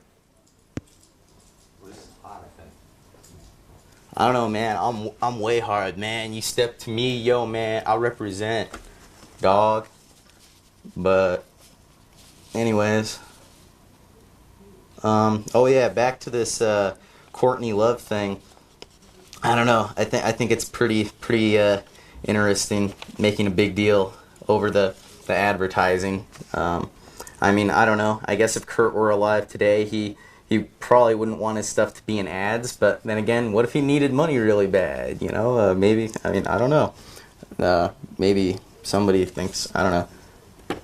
Phone caller, you're on the air. How you doing tonight? This is the first time calling. Oh, I'm doing all right. Hey, some of these morons calling you and acting jerks. You don't know you guys have caller ID. Yeah, I'm not really too worried about it. You know, I see these screens right here, but I'm not like a phone Nazi or anything. I'm just trying to find out what people think of this stuff. I figure if people react negatively to stuff that I do on the show, then it's probably because it's boring or they don't care or it's counter to their... I mean, if it's something is counter to your viewpoint or opinion, you know, you can call up and or say so, you know, or yeah, I'm not going to shoot you down or nothing. But they're coming out with Spider-Man 3 next year or 2008. Next year or 2008? Yep. Yeah, I'm definitely looking forward to that. I know seeing Dr. Octopus come to life in the last one was pretty cool. Yeah. If you find a poster in part 1, it'll be real collector's item. It's going to be what? Real collector's item. If you find poster number 1 from Spider-Man 1. Because if you look in his eyes, you can see the towers. I'm going to get some more audio out of the speakers here. But, yeah, I'm definitely looking forward to a new Spider-Man movie. That would be pretty cool to get in 3D right there. Yeah, no, huh? Have him slinging webs right at you. Yeah, on the if you look at Spider-Man 1 on the poster, You can see in his eyes the towers of New York. Oh yeah, yeah, yeah. And I got about 3 of them. That's pretty cool, man. They're not That's even open out of definitely, the pack. Huh? They're still in the box. There's real collector's items, so I'll keep them in good shape. Right on. Yeah, it's definitely cool to get a piece of that stuff when you can. Yeah, right now I'm on eBay checking out some memorabilia props from movies. Like Right on. movie Well, stuff. hey, if you get bored, did you see the thing about our forums? Yeah, I wrote that down and we'll go on tonight later on. Yeah, cool. Right Yeah. on. Yeah. Alrighty, bro. You have a good night. You too. Bye. Take care. But yeah, we got here in an interview with Blender magazine last year, Love claimed that $40 million has been stolen from me and Francis by a fiduciary institution. In July, she blamed former Nirvana drummer Dave Grohl for her financial woes, telling Spin magazine that Grohl had been taking money from my child for years. Aside from the wrangling over Nirvana, Love's once considerable fortune has been sapped by lawsuits, liens, and numerous drug-related charges. In January, a mortgage company took possession of a Seattle area house owned by Love and the former residence of Cobain's sister, after the singer-actress failed to make payments. Last August, a Manhattan financial firm moved to foreclose on her pricey New York condo, claiming she had not made a mortgage payment in months. But things are looking up. Aside from the Mestel deal, Love was given a good report card in February by a Los Angeles judge in her remaining drug case. For her part, Love told the judge she had put her very gnarly drug problem behind her. She's also resuming her own music career. Love is in the studio recording a follow-up to her 2004 solo album, America's Sweetheart. Linda Perry, Moby, and Billy Corgan are pitching in, with the latter joining Love for a track called, aptly enough, How Dirty Girls Get Clean. So, yeah, I guess now that it's in the news, everybody's gonna, hopefully keep Courtney from doing anything too drastic with the Nirvana song catalog. I don't know. She seems to be getting her act together. I don't know. Phone caller, you're on the air. God, I'm so hot. Are you hot? No, man, sorry.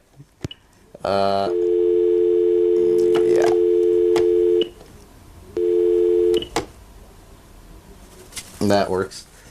But, yeah, I just want to say again, no cursing on my show and no advertising, and, we're pretty much, been talking about the Superman, hitting the theaters in 3D, the Courtney Love and Nirvana song rights, and the video virus forum on GammaRaysComics.com, if any of you want to talk about this stuff on there. I think this is kind of funny right here. Google deleted its own blog. A student from Texas left internet giant Google with egg on its face by taking control of the company's official blog when it went offline yesterday. The unnamed student tried registering a new blog with the Google-owned Blogger service using the same Google blog name after the search firm's usual page failed to load.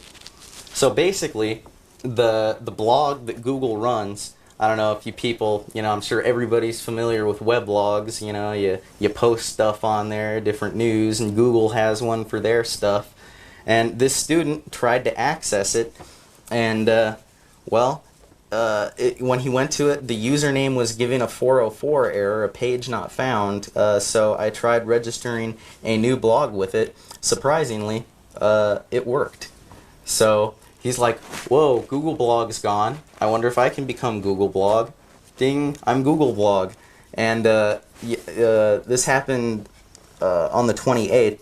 The blog carried the message, Google, fix your blog, please. So this student didn't have any particular message that he wanted to get across except Google, fix your blog, please. So that's good. Helping out the Google people, I guess. Google later admitted that it had accidentally deleted the blog and that there was no widespread hacking problem related for Blogger. So we quickly learned from our initial investigation that there was no system-wide vulnerability for Blogger, Google said. The blog was mistakenly deleted by us, which allowed the blog address to be temporarily claimed by another user. This was not a hack, and nobody guessed our password. So, I guess the lesson here is if you're running, a website, and you delete your account and somebody snags it up, hopefully they'll give it back to you and be nice. Or, I don't know, I guess Google runs the service, so they probably just took it right back. But, the guy could have posted a much nastier message, could have told Google that they don't know what they're doing, or who knows what he could have posted. I think that's pretty opportunistic, though. Just saw that and snatched it right up. And also, we have this article right here about not very high times at the Playboy Mansion. Sex and drugs were on everyone's minds at the Playboy Mansion on Thursday as marijuana rights group held its annual fundraiser at the famed Temple of Hedonism. Unfortunately, guests were warned in advance that anyone caught smoking pot on the premises would be thrown out.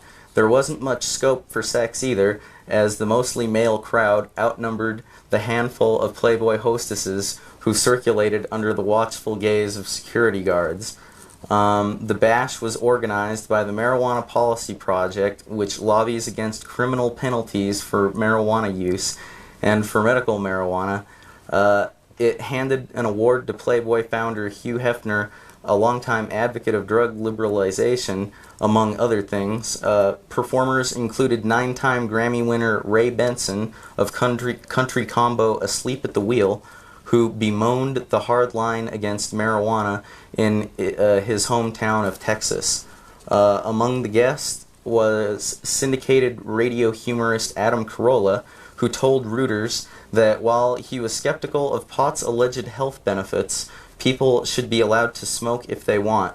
He said he had last indulged about a month ago, but finds modern-day strains a bit too strong. This is Adam saying, I used to live in an apartment and swing a hammer, and then it was cool to get high, he said. Now I get high, and I'm driving down the street, and I see a big billboard with my face on it, and I'm totally freaked out. So, that's a little insight into what it's like to be Adam Carolla. Let me see here. There we go. And also, I got this interesting little tidbit here about digital music softens the drop in album sales.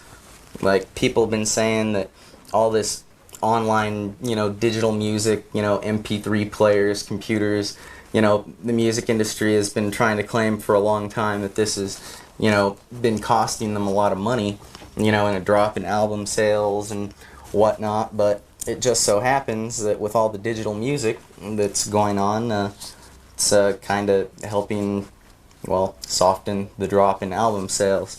Global sales of digital music are continuing to rise, generating revenues of $1.1 billion for record companies last year, and softening the overall slump in music sales, the industry said Friday. The International Federation of the Phonographic Industry, or IFPI, said that revenues from digital sales almost tripled from $400 million in 2004. The total number of digital single tracks downloaded online or to mobile phones rose to 470 million units, up from 160 million. And we got a phone caller, so phone caller, you're on the air. Anthony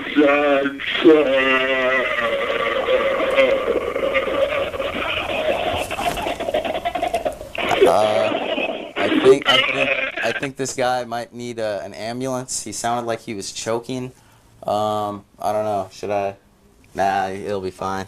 He'll call back if something's really up. But let's see. However, overall music sales continued their decline in recent years, dropping another 3% in 2005, largely due to a 6.7% drop in the value of CD purchases. IFPI Chairman and Chief Executive John Kennedy attributed the decline to piracy, competition from other entertainment outlets, and a shift in the way listeners get their music. So, I know some people are listening to that satellite radio. I don't know, I haven't had a chance to check that out yet, but I'll bet that's pretty tight. Yeah, satellite radio is still tight. I'm watching. Good. All this shit's still relevant. Superman, fucking online music, fucking people trolling people.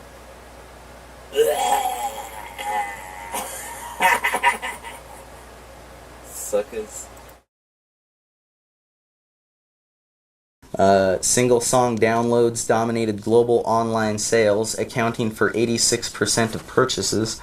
Apple Computer Inc.'s iTunes Music Store remains the market leader. When you can buy just the songs you like in a digital format, you don't have to buy the album, said Phil Lay of Inside Digital Media, a U.S. market research firm. The IFPI said that 618.9 million CDs were sold during 2005, down 19% from 762.8 million sold in 2001.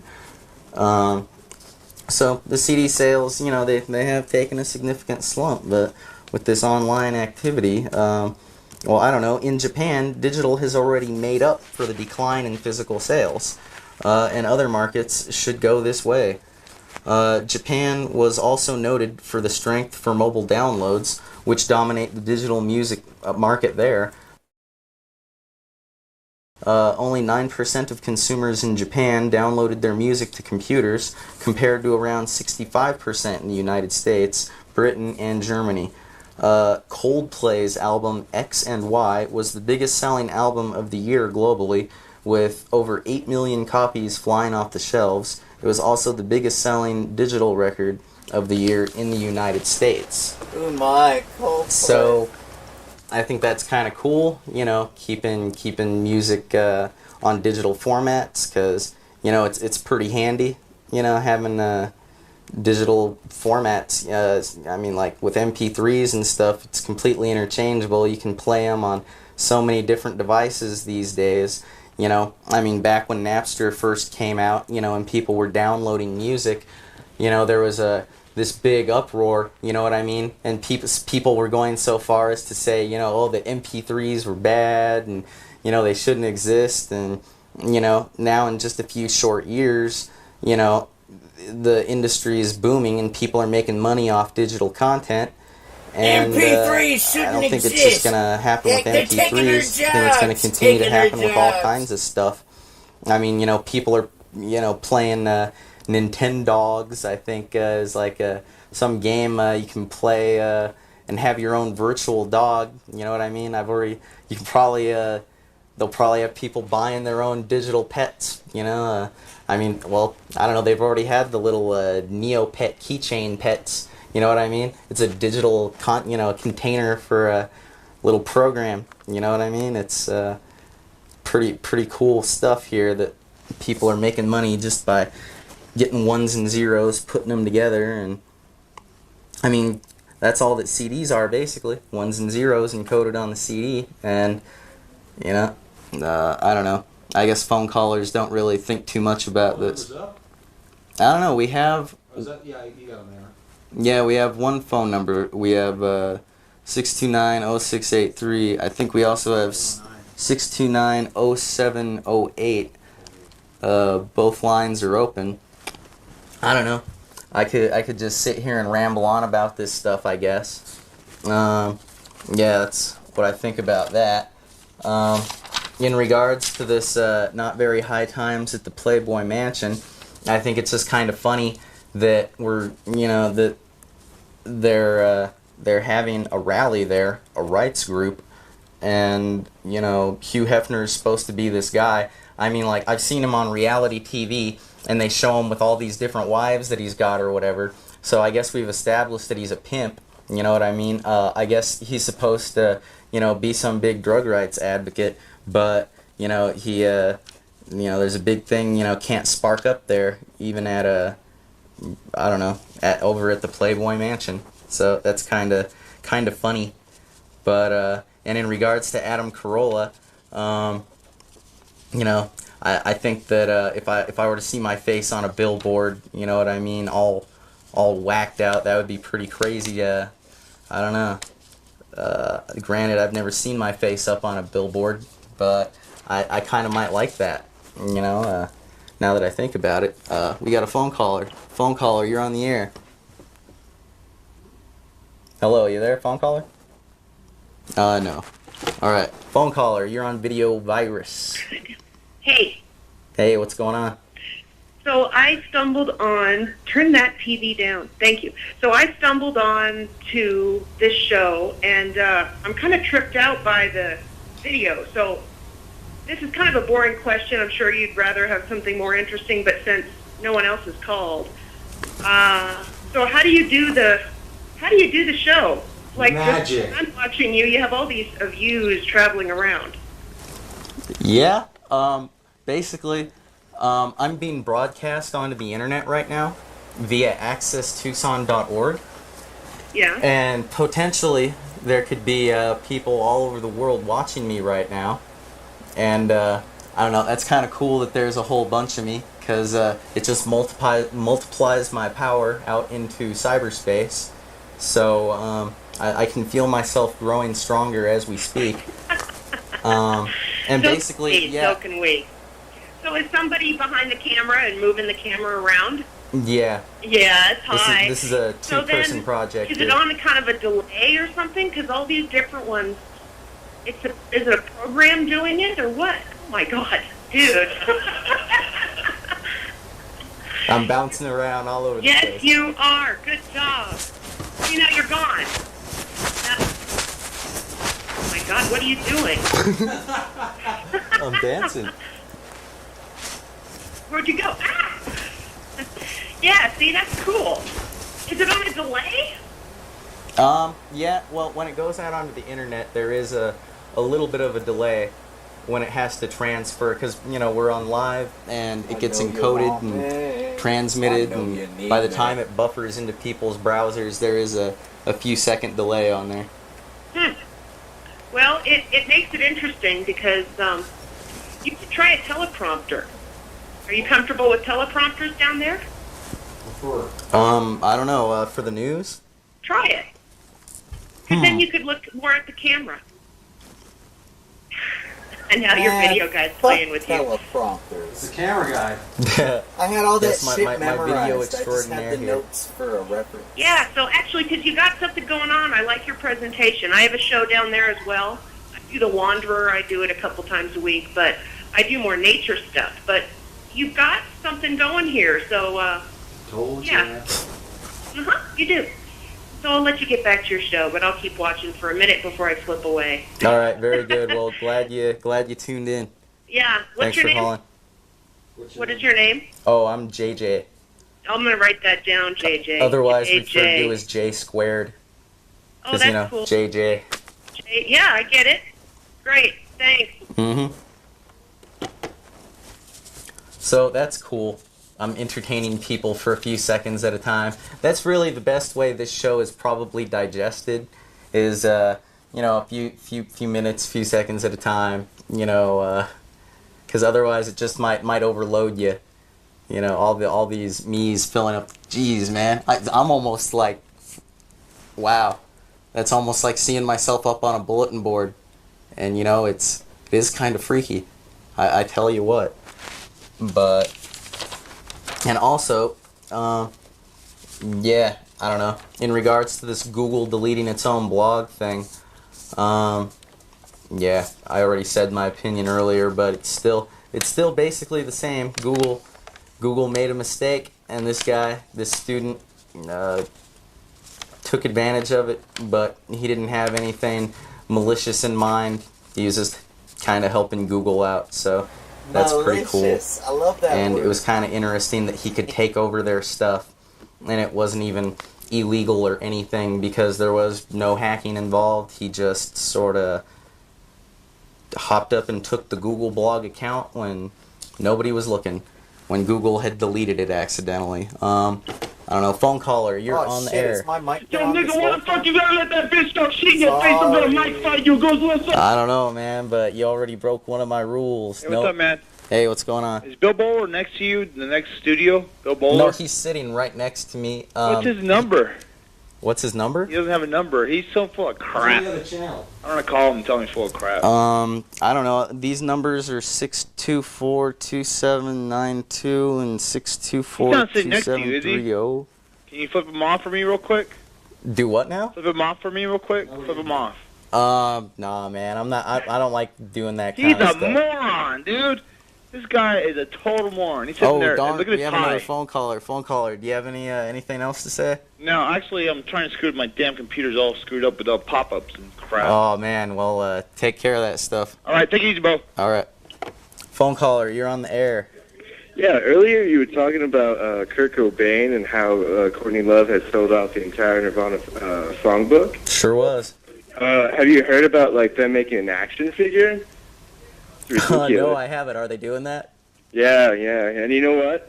Huh. I'm hard. God, I'm so hard. Are you hard? Oh, God. okay, man. I'm actually a little hard. I tell you what, that guy really likes this show or something. I am. But yeah, that reminds me. Yeah, pythons. I don't know. That would be My pretty muscle trippy if they spasms made in an my back. action figure, That's why I'm on but fentanyl so bad. I don't know.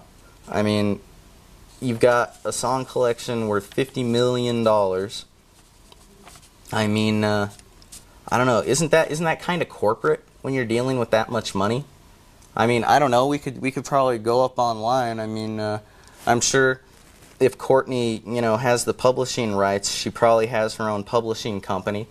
That's probably corporate. I mean, where they're trying to draw the line, but I don't think that they really can. I think I don't know. I guess I don't really care. No. But I do know I'm gonna go see Superman. Definitely. I don't know. Where is the closest IMAX theater around here? I saw that movie for free because Nevada? I went and saw a movie, and they were doing a promo Omaha? thing, and they gave me tickets. I don't know. If they have it in Las before Vegas, anyone could I will actually be. buy tickets. I will be in Las Vegas I in took August. my mom. It was So, great. For maybe I'll Superman check it out Returns there. with Brandon Root, BJ Root. Gonna Yeah, man. gonna be going to a computer convention. Free, I don't know if baby. any of you people out there ever go to DEF CON computer convention in Las Vegas, but I recommend you check it out. They even have a website at defcon.org that tells you about it, but you can't really know unless you experience it yourself. Phone caller, you're on Video Virus. Hey, I called earlier about the Superman director. Mm-hmm. Yeah, I'm sorry I corrected you earlier. Your show rocks. But anyway, so the closest IMAX theater that I know of is in Phoenix. I think it's at a Harkins theater at their big mall, at the Mills Mall. The Harkins Theater. Harkins, yeah. We got a Harkins Alright. theater these And, days. We also got like a million I don't know how IMAX true this theaters is, but I too. think They I really heard caught on a on. news story on the radio that Bono from U2 is one of the people who's a partner or partially owns the company that's trying to buy the Nirvana catalog from Courtney Love. And like I said, I don't know how true that is, but I think I heard that on the radio somewhere. Well, that would be interesting if Bono got a hold of him. I mean, with all of his interest in the world and human rights or whatever, manly. he hasn't really And not the sold wrong out kind in a of lot of manly. people's That's what I was smelling opinions. like a minute ago. I'm not that's just depressed. Kind of weird, though. I don't know, Bono and. Well, I don't know. That's the way songs the way they work out. I mean, like I think Michael Jackson owns like a good chunk of the Beatles songs. Beatles, that's right. Yeah, that's true. It's just it's the way things end up. Yeah, pretty crazy. All right, well, thanks, and have a good night, and continue with the good show. All right, thanks, caller. But yeah, wow.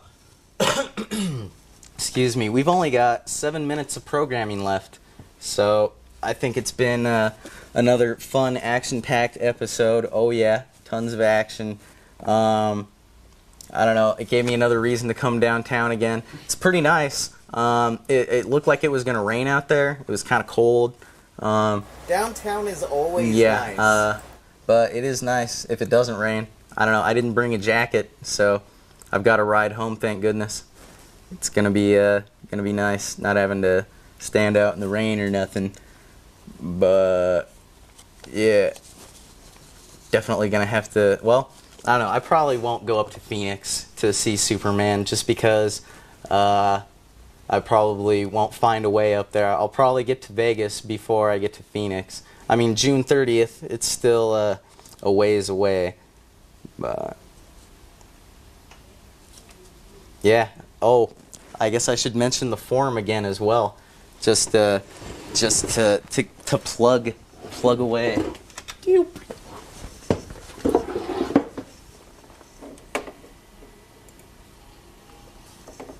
That's right, people. For those of you people who think that this show just totally kicks butt, and if you just got to talk about it, you can go to GammaRaceComics.com, and they have forums, and there's a video virus one right here under the general category, and you can go and check us out. Get some messages posted. I'm gonna go home and post a topic in regards to all of this stuff, just so that way I can keep track about what I've already talked about on the show, and maybe in the future I'll be able to maintain some sort of a running theme of sorts. Maybe get some updates on previous stuff I've talked about. I don't know. I haven't really spent too much time thinking about new stuff for a format, but I think the show's is kind of developing its own unique feel. I mean, by episode 2, we've already established that the video virus is quite infectious. So it gets into people's systems and it just eats them up. Either that or they eat it up. I'm not quite sure which way it is, but the video virus has been planted, and we have forums, and the power grows. And pretty soon, I'm going to have videovirus.tv going with an actual domain and website and all that jazz. I was actually thinking I'd get Video Virus TV to point directly to that forum for now, since I don't have an actual server to host the Video Virus website. So if any dedicated fans out there have any server space available that they would want to, give me to do my TV show, I would recommend emailing videovirustvshow@yahoo.com or posting to those forums and letting me know if you want to help out the show. Otherwise, I'll get a website going somehow, but it might take me some time. That's pretty much all there is in regards to that. But dang, I've still got 3 minutes to kill. I think I'm just gonna sit here and stare at the camera and just project video virus waves at people. Stay tuned. Tune in 2 weeks from now. In 2 weeks, we will have another great episode of Video Virus waiting for you. That's right. Another chance for you to call in and contribute or tear down the structure of the video virus. That's right. It's interactive like that, people. I'm trying to keep this interactivity between us going. I'm trying to make this a lasting relationship, and I think it is one that will be lasting. But that's my proposal to my viewers. And yeah, now we've got 2 minutes. I think I'll just take this down. Yep. Wow, and I'm still up there. This is great stuff. Great stuff. Look at this. Whoop.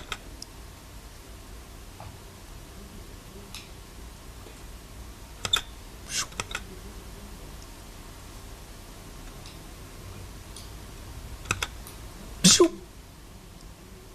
Shoop. Mwah. They got some nice equipment down here. I like these Ikigami cameras there. They're very very sleek. Quite sleek. You know.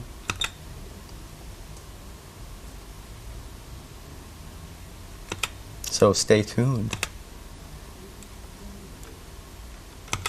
Because you know you wanna.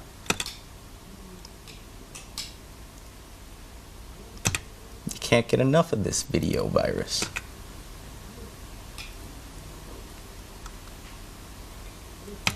It's infected you to its core.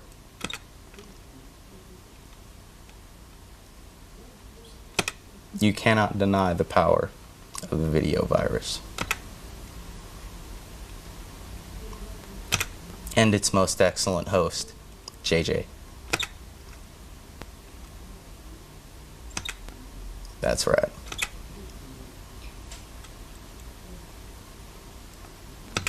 Video virus. And I know I have phone callers, but I'm too into this right now. Sorry guys. I'll try and get to you after the show here maybe. Ah, screw it. Phone caller, you're on the air. Phone caller. I psyched him out. Alright, 10 seconds.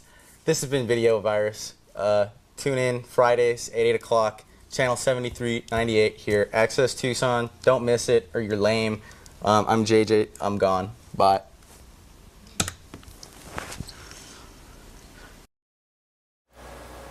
Wasn't that fun?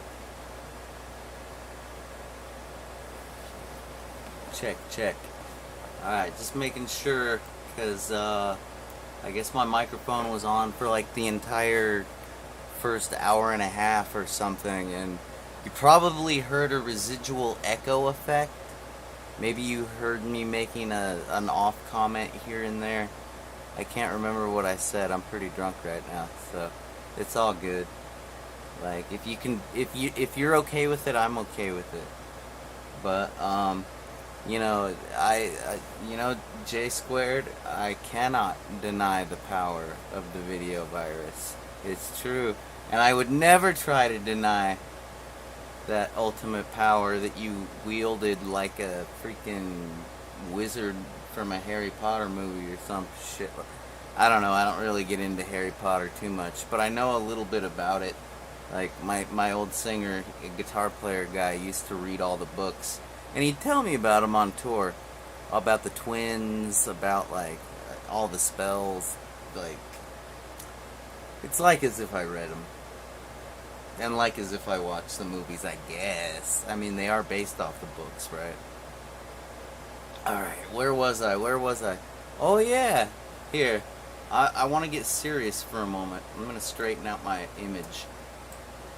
Okay, I'm going to make myself long and lanky so you take me really seriously. I'm even going to, like, adjust the chroma key.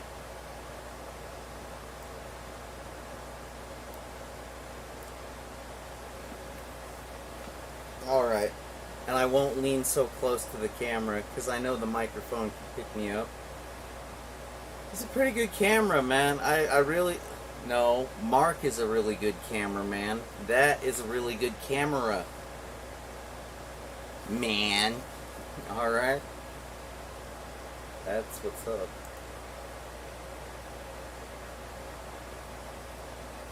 So, yeah, I think I liked that second episode even better than the first one, because on the first one all the callers were so complimentary and stuff like that, which, I mean, a person like me thrives off of positive energy like that from people that actually have context, because they've been watching the whole time. But on the second episode, like, I seem to be a little more loose, like a little freer. Like that little ad-lib thing at the end, you cannot deny the power of the virus. That was like some improv shit right there. And I'm practically getting goosebumps. Like, and I don't even think it's because I'm dope sick. Alright. I did a pill probably in between the first and second episode. So I'm probably not going to be dope sick for a while, but I'm just saying, man, that was some powerful stuff, alright? If you're not getting goosebumps, I guess you ain't feeling it. That's your own prerogative. But the thing that I want to talk about is, I don't know. It's probably a really bad idea. I think I'm about to commit possibly a federal crime. But I really just, I feel insecure about that comment about, like, you can comment on the Gamma Rays Comic Books forum because I don't have a site to fucking host. It's like, man, pretty soon I had jsquaredwebhosting.com, which was running off of Parallels software. I went to one of their conventions. Like, there's some really good Russians that started that company. You might be familiar with their emulation software, Parallels Desktop. It, like, was one of the only ways to, like, run, like, Windows on a Mac, or, like, Linux on a Mac, or, like, FreeBSD, or whatever the fuck you want on a Mac. And, I mean, like, Parallels, I hope that all those Russians, I hope all those Comrade Ruski motherfuckers are super rich right now. Red rum. Red rum. Red rum. Red rum. Red red rum. But no, seriously, I started up a web company using their shit. And, like, I know I should have probably been calling people out of the yellow pages and being like, hello, my name's J Squared, and I run jsquaredwebhosting.com. How are you today? Hey, I was wondering, do you need a website? Because I'll hook you up cheap. And I'm a local business, so I'll pay extra attention to you. And then once I got a little bigger, then I'd be, like, calling Phoenix and being like, hi, I'm J Squared down in Tucson. If you need help, I'll still help you, because nobody really calls for help that much, because my service is awesome. But, you know, like, I'll probably make the Tucson callers more of a priority than you, because I don't give a fuck about you. I mean, like, seriously, I give a fuck about the people that are around me, and that's about it. If I've never met you, I could really care less. And a lot of my local people I meet because I'm not afraid of strangers. But, because basically people are just people, even if they're creepy. Like, if you got a gun, you know, how creepy are they, you know? So, what's my point? I'm a little insecure about, like, not having a web hosting company anymore. Like, I sounded so lame. I mean, don't get me wrong, Gamma Rays Comics was fucking me and Mickey's thing. Like, partners, you know? Like that server was in the actual bedroom in his, like, duplex that, like, had all the comic books and, like, where we scanned them and cataloged them and input them into the SQL database on GammaRaysComics.com. Like, it was totally DIY, authentic entrepreneurship. You know, until the point that, like, he had, like, a baby on the way and he felt overwhelmed, and he's like, dude, just buy me out, please, because this is too much. I gotta find a real job. We're not making money. And I'm just like, I feel you. Yeah, how much? And he gave me a pretty good deal. I think it was like $2,500 for his collection. And, you know, that's what bros do for each other. And he raised a couple of really good kids. So, there you go. But I feel insecure, and I think I'm going to start up my web hosting company again. I got a few rack-mountable servers up in this joint.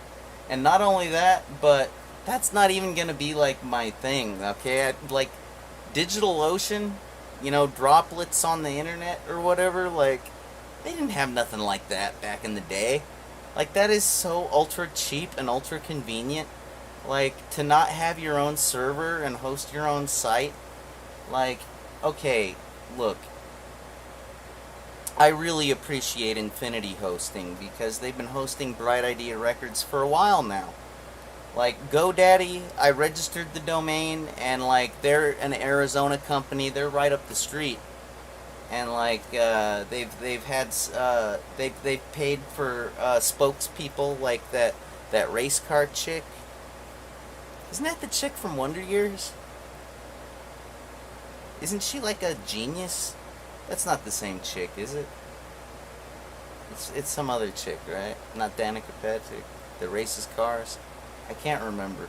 But look, man, GoDaddy's fucking cool, man. I used to go through Dotster, but I switched over to GoDaddy because they're so cool. But they wanted money, and like I don't make money. Like I'm constantly in debt and trying to climb out of that hole.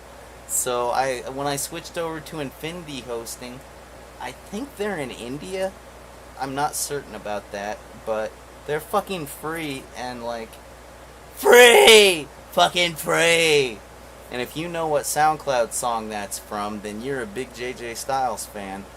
But, alright, I'll give you a hint. It's from my cover of, that Nirvana song, you know.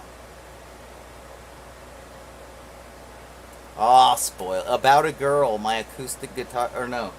That was my punk rock cover. I need an easy friend with an ear to learn, 'cause take it, then it's wild. You hang me out to dry. I can't see you every night. Free! Fucking free! Yeah, Nirvana's still relevant. Glad we were talking about that. I guess it's time for me to put up or shut up. Like, the problem that I've been having as a computer scientist and wannabe entrepreneur, okay, is I paid like $400 for that license for that ancient software, right? And you're probably thinking, why on earth would you want to use that ancient 10-year-old software when there's new options available today, probably free ones, right? J squared. Why would you want to revert back to something so retro? And my answer to that is I'm comfortable with it. And you'd be like, oh, but it's so ancient. It must be filled with security bugs and flaws, and there must be like nothing you can do about it. And that's when I go, I'm a computer security expert. If there's a flaw, you know, I'll probably run something like LinPeas for like, except it's free BSD. I'll probably be doing it on BSD, but there are equivalents like Unix, Privesk check, something like that. And yeah, I'll find all the local vulnerabilities and I'll scan the fuck out of it with things like, oh, I don't know, maybe Nmap, maybe that one, maybe Nikto. That's another oldie but goodie. Gee, I don't know. Maybe I'll use Keops. No, that doesn't even exist anymore, does it? Maybe I'll use Satan. No, that got turned into Saint, remember? Oh yeah, right. Maybe I'll use Cobalt Strike. Okay, slow down, cowboy. That's overkill. Plus, we can't afford that. And like all the piratable versions are like really old. Like that's silly. Okay, rational me. I agree. Alright, so I'm a rational guy that did rational television ahead of its time, really, if you think about it. I mean, everything that we talked about on Video Virus is still relevant. That's awesome. I mean, like, video games and more is still relevant, but basically to retro gamers. And like I said on the first episode, I used to be cutting edge, but now I'm behind the times. So it's an interesting dichotomy. I don't know if I said that, but here, let's check this out. Oh yeah, so I paid $400 for the license, right? But like psoft.net, which stands for Positive Software, they like went offline a while ago. I'm really behind the times, right? And I know it's silly to think that I could run that ancient software, that legacy software in these modern times, but like I don't know, it's really convenient, and I think I could secure it and update it, and like all I really want is like a point and click interface to set up the DNS, set up the FTP, set up the email with the SMTP and the IMAP, you know, to add new accounts with a point and a click, to register the domains and have them instantly hosted, like trivially, because I'm running my own name servers.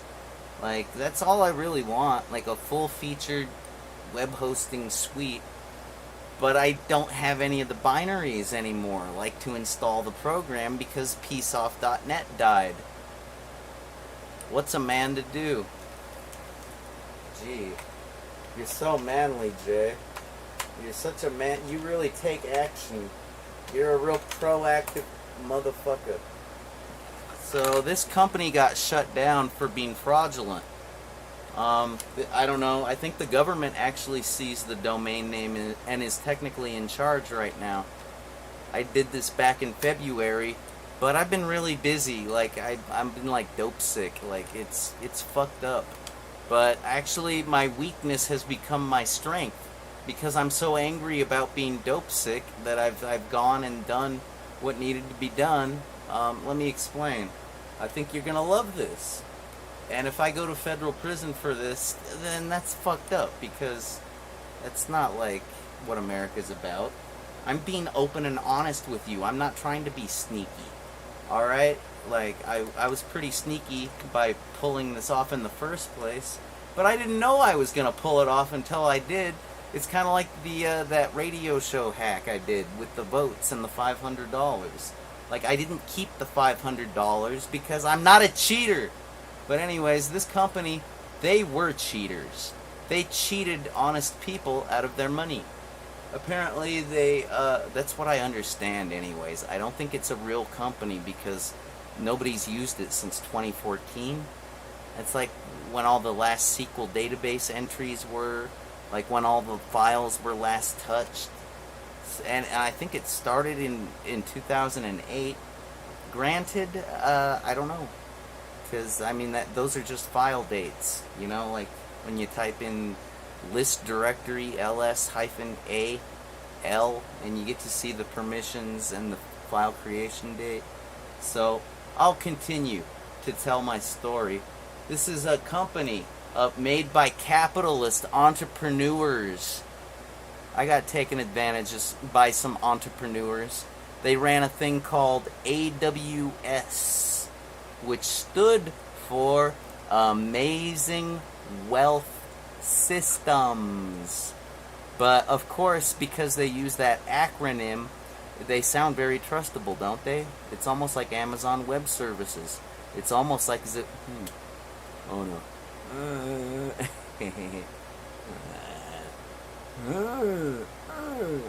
Fuck me up the nose, AWS, why don't you? They took $5,000 from me.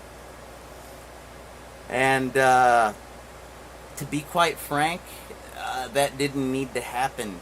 Like, I went to their seminar, and that cost $999, and I still have the notes. I could show you the notes. I will sometime, I promise. I took very good notes at the seminar, and it told me everything I needed to know. The guy was really cool. Like, he talked about his wife, he talked about his life, he talked about his products, he talked about being a capitalist entrepreneur. He was a really great guy, but unfortunately he was working for scam artists that were working out of a temporary location. Like, I think the Bowser brothers, that's what their names are. You know, I think one of the Bowsers is actually, like, still floating around. He's not in prison. He's like a fucking techno EDM DJ, like at nightclubs. He's a piece of shit that took a lot of money from a lot of people, and he fucking put it offshore, and he's like still living off it like a goddamn king, like a prince.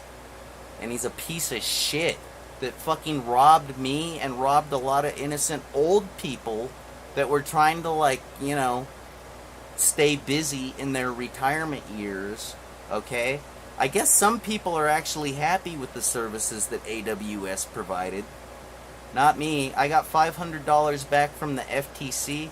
after a long, lengthy investigation, and I appreciate their efforts, and I realize how difficult that whole process was, because when they had to seize the assets of AWS for the crimes that they committed, it amounted to like $101 million, but that's like a penny in a well, a penny in a fountain. That's like nothing compared to like the actual amount of money that was stolen from people that didn't get what they paid for. A lot of FTC complaints, and you know, I'm appreciative, because I know the government can only do so much. At least they cared enough to investigate and get me anything at all. You know, I could only imagine how successful they would have been if Ralph Nader were president, but we all know how that worked out. So, go figure. Anyhow, where was I? Oh yeah, if you want to know more about that, you can look up the investigative records of the, what do they call these people that, like, do that for a living? They go and investigate. They're like a Blade Runner going to investigate replicants. Or like Antonio Banderas in that one Cyborg movie where he's basically investigating replicants. But like these people, they call them, I forget, I think the guy's name was Mark, and he describes what it was like to go to their office. I think it was in Las Vegas. That was like their temporary office, or their annex. That was their, like, satellite facility, because they're originally from back east, these Bowser brothers. And when he went to the office in Las Vegas, he showed up and he went, "Hi, I need to talk to the manager. Can somebody direct me to the manager of this outfit?" And the first person he met said, "Oh yeah, that's that person sitting at that terminal. They're on a phone call, but if you stand there, the phone call will end eventually." "Oh, thank you, I really appreciate that." So, like, investigator, like, lawyer dude, you know, hangs out, and he's like, "Oh, hi, you're done with your phone call? Can I talk to you? Hi, I heard that you're the manager of this outfit. Is that correct?" And they're like, "Oh, no, I just work here. This is just, like, my 9-to-5 job. I got a couple other jobs, too. You know, I'm like a delivery guy." And okay, sorry, I got the wrong impression. Can you direct me to the manager, please?" "Oh yeah, actually my team leader is that guy over there. I think he's the manager. Oh, go talk to him." The guy's like, "Oh, thank you, I really appreciate that." So he goes and stands next to that guy, waits for the phone call to end. And all these phone calls, this is why they get $5,000, okay? Is because when you take the $1,000 seminar, okay, you're like all confident and happy, and you're trying to apply the knowledge that you learned and the notes that you took, okay? But life is hard, and we never have enough time, so naturally your efforts suck. You know how long it took me to become an actual registered seller on Amazon.com? That was so difficult. I had to prove I had a limited liability corporation. I had to provide an EIN number, which is much like a social security number, but it's not. Okay, it's more like a social security number for a corporation. Alright? After that, I had to prove a lot of other things. And even still, it wasn't going through. I got disheartened, and I was about ready to give up when a nice person told me to keep at it, that all I needed to do was, like, email support, and that they'd appreciate everything I'd uploaded, and that they would most certainly approve me. I just had to, like, not use the form. I had to actually talk to a person, you know, like in an email or whatever. And, like, I'm like, "Are you sure?" Because that form seems to be the most direct and immediate way, and seems to be what they want. They're like, "Of course that's what they want, because it costs money for them to pay support people to help you. But they will process you, and you will be an authorized seller. You've provided everything. That form is broken. You're never going to get approved if you don't do this." And I was like, "Alright, you're pretty cool. You know what you're talking about." And yeah, I got approved. So what? It's still a lot of fucking hard work that I wasn't ready for. And when I say hard work, I mean just like stupid shit. I just wanted to sell my comic books. Like, fuck gamma rays comics.com. I was just gonna do it on Amazon, cause like, hello, I paid $1,000 for a seminar, right? Okay, so what then? What then? Well, after you've been at it for a while, like 6 months, they call. Yeah, because when you sign up for the seminar, you give them your phone number, your email, blah, blah, blah.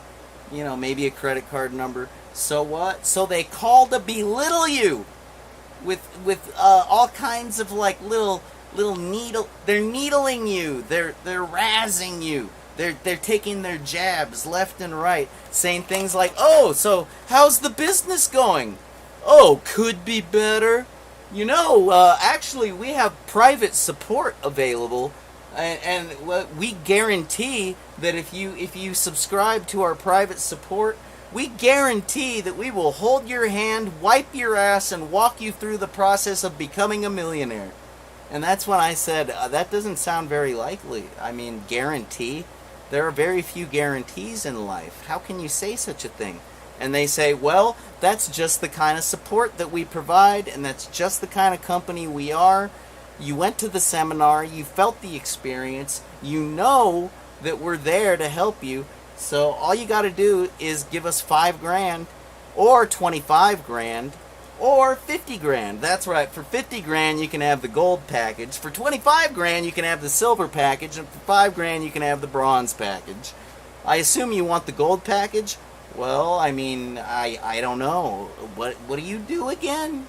What are you going to do for me? Like, are you going to fill my catalog?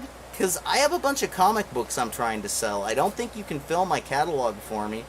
And the phone caller, the guy's like, oh, well, no, we can't do that. But we can fill your catalog with other products from our suppliers. Yes, we have a lot of surplus and, what's that one? Wholesale contacts that we utilize and have great partnerships with, and it's a secret list, and you won't get access to it until you give us $5,000.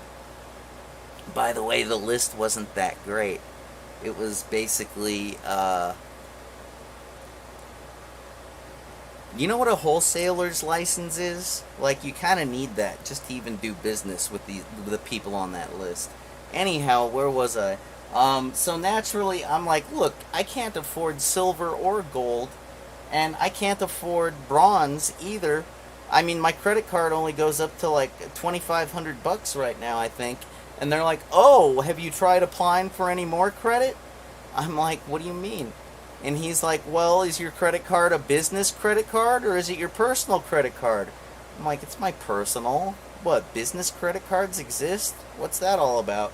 He's like, oh, absolutely. You can take your EIN and you can go to your local banks and see if they'll give you a line of credit. They most certainly should, especially if you're a business that's been around for more than a year, because 90% of small businesses shut down for good in the first year.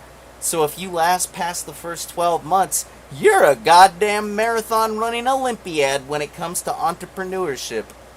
By the way, I still have an LLC, technically, and yeah, it doesn't really help with Bright Idea Records. We don't make enough money. Like, people talk about tax write-offs, that only helps when you make money. Anyway, where was I at? Oh yeah, so naturally, this motherfucker in Las Vegas that was being investigated convinced me to go and apply for more credit, and I called him back and was like, dude, it worked, I got $5,000. He's like, great, I'll take your information. Now we're going to set you up with 4 appointments for phone calls on Tuesdays at 2 in the afternoon. Your mentor is going to be this guy, some douchebag, I forget his name, and he's going to be using Mikogo remote access software to make sure that you're not being a moron and can work a computer. Oh, I have a computer science degree. That's great. I'm really proud of you for that. But you know, this is a real specific thing. You know, becoming a successful entrepreneur, and like, yeah, we don't want you to fuck it up. So you load me Kogo, please. Thanks. Okay, dude, I will. And I did. And like, yeah. On the first appointment, I tried to tell my mentor, hey, you just rambled on for 45 minutes nonstop I tried to interject and tell you I already knew this stuff because I took really good notes with my MacBook Pro at my $1,000 seminar, and you literally told me nothing new. So what's up with that? And he says, oh, well, I have an assignment for you, okay? You need to find a local store that has discount items for sale, and you need to, use your cell phone and scan the barcodes, and you need to compare them with Amazon prices, and you need to find the profitable items and buy them and put them on your seller account. And that's when I'm like, really? You know I have a bad back, right? I take like morphine and fentanyl every day. And you want me to go out and aggravate my back to make money? Like, if I don't do this, we won't do the next lesson until you do this. Great. Okay, well, I paid $5,000 for this, so I'm gonna go do it. I'm not gonna be happy about it, but you know what? I'll do it, and then we'll do that thing a week later, because I'm not gonna do it the day after, because I'm gonna be really grumpy, because I don't do that kind of shit. I was in a deadly accident. It's fucked up that you would even ask such a thing of me. I'm just trying to sell my comic books because they're filling up an entire closet. I bought out my bro's collection for Yeah. Once you get good at this, you'll be good at selling comics. All right, bye. So, yeah, that was the first lesson, and the next 3 weren't any better. And the guy that went to Las Vegas to investigate, they kept pointing fingers. Oh, that's the manager. Oh, no, that's the manager. Yeah, that's a pretty good gimmick, because, like, he never found the manager. Yeah, but he did figure out that something shady was going on just from that rigmarole and runaround, right? These people promised you the world, and then they basically held your hand for about 5 minutes, kind of like a creepy pedophile dressed like a clown at the public park. And, yeah, they held your hand for 5 minutes, and then once your appointments ran out, and by the way, I barely ever got to ask questions. This guy would just ramble on and on and on. I think he was instructed to be that way. He'd say things like, oh, please don't interrupt, I'm going to lose my train of thought. Shit like that. So if anybody ever says that to you, if they don't let you ask questions, there's something shady going on. And I should have known on the first phone call, but my curiosity and my desire to be success, and that the insecurity that the original sales guy instilled in me from the first, so you're not doing that well, eh? You didn't learn that much at the seminar, did you? Motherfucker, I had a 4.0 average in community college, alright? I can study. And I studied. Oh, well, excuse me, I'm not trying to say that you're a bad student. I'm just trying to say that this is a very difficult endeavor that you've decided to take up. And we can help you even more than we did at the seminar. Fucking liar. And yeah, $101 million.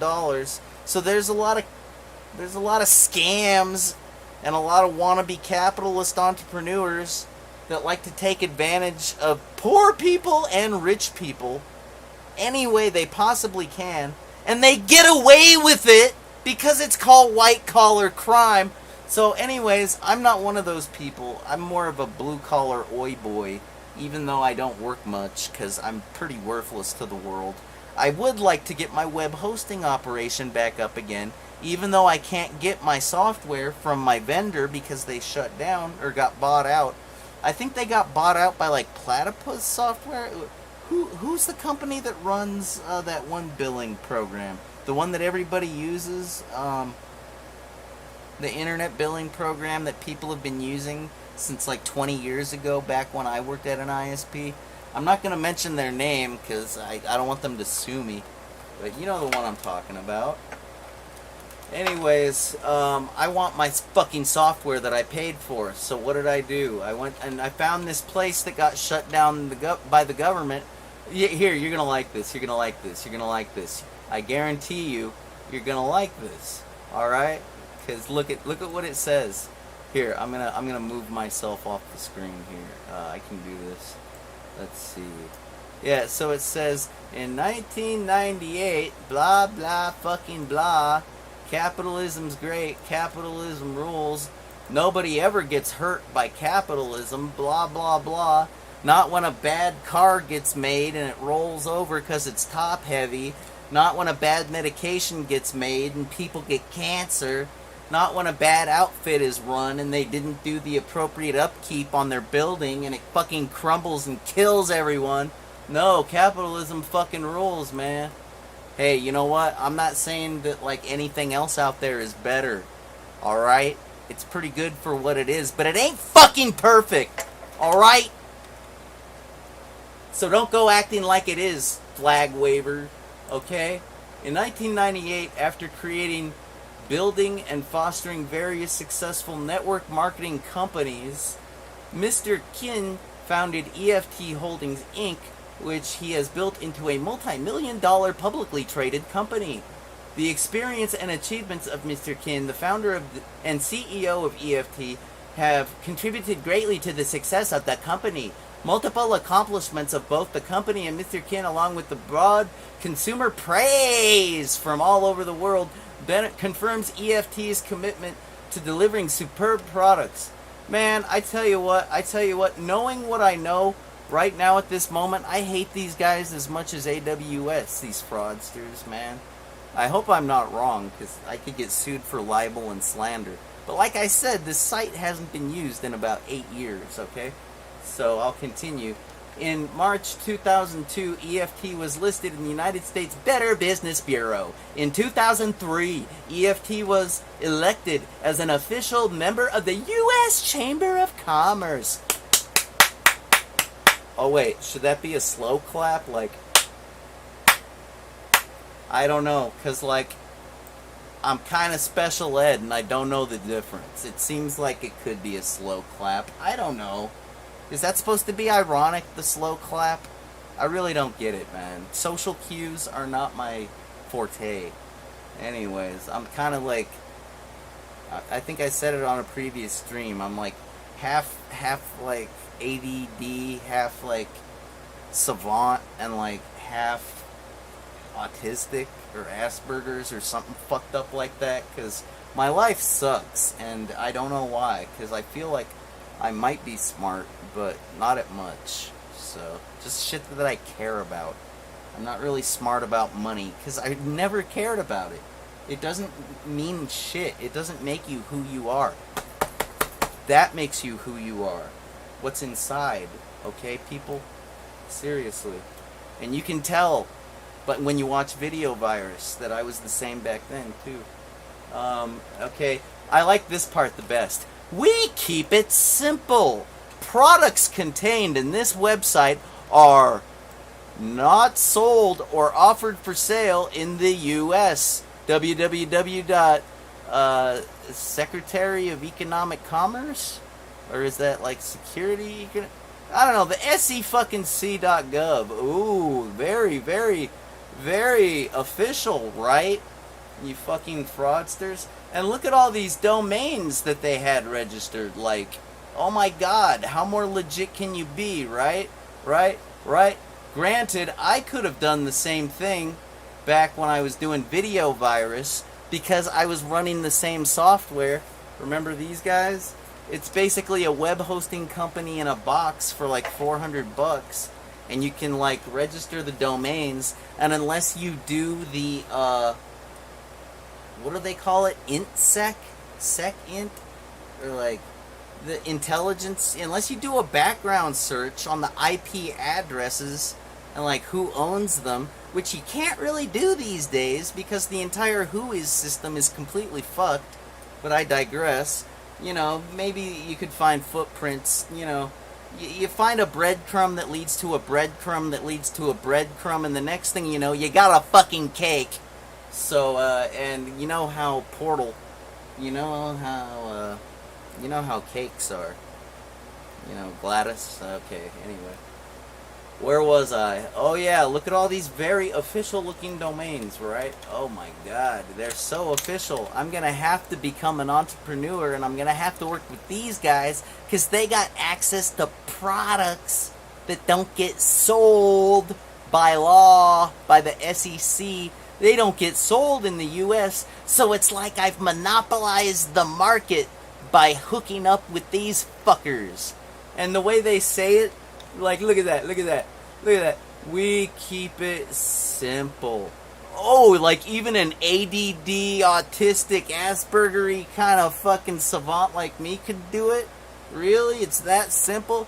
Yeah, they're just like AWS. They're the same kind of predators that the Bowsers are.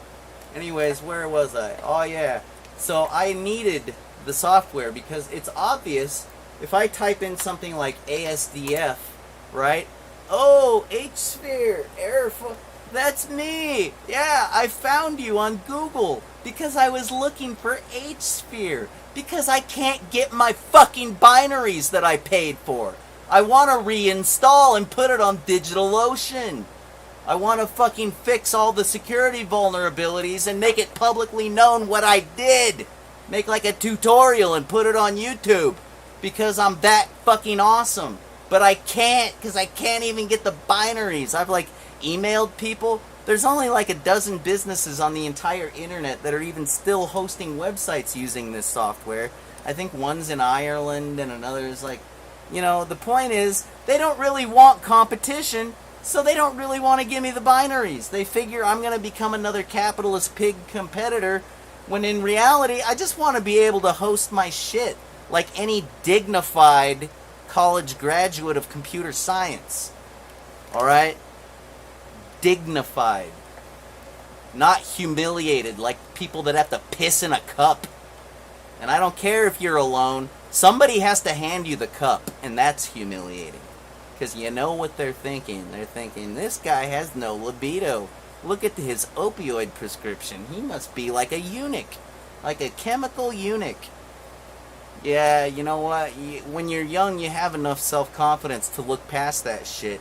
But when you start balding, when you start gaining weight, when you're in your 40s, you're not that self-confident, and you're not going to piss in a cup anymore because it's just too... I barely got self-esteem anymore. These videos are the only thing I can do to pump it up. I never planned on sharing video virus with you. Alright, so how did I hack this server? You know, it happened back in February. I don't even remember how I did it. I think I went to store admin, right? Like, you know, that lets you log in, right? I mean, like, you could try admin, what's it gonna say? Oh, you're trying to be like that Hackers movie. You're not Zero Cool, you're more like Dr. Doom.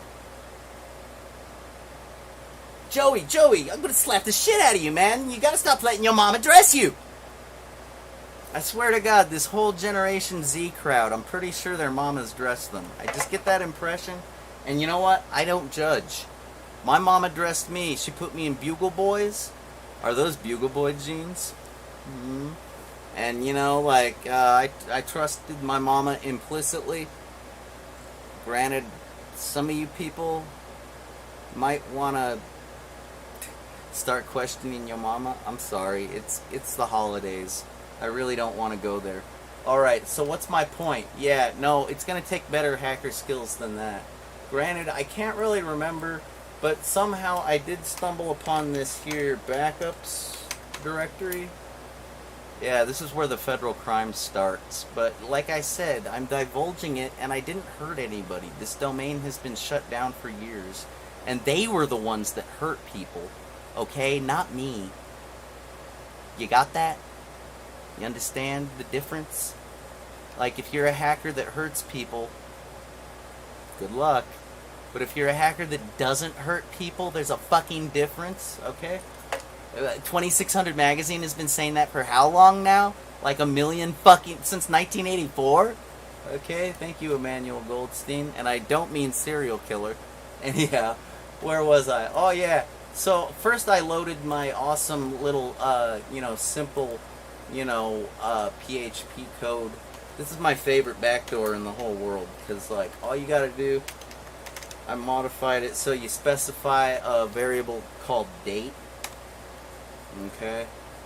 And if you've been hacked by me and you found this file, well, just be glad I didn't RM-RF your shit.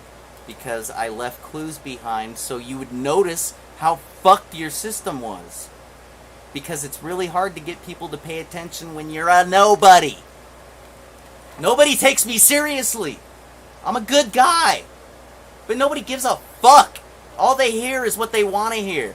Which is my politically incorrect slurs that I use to try to shock you out of your fucking zombie state.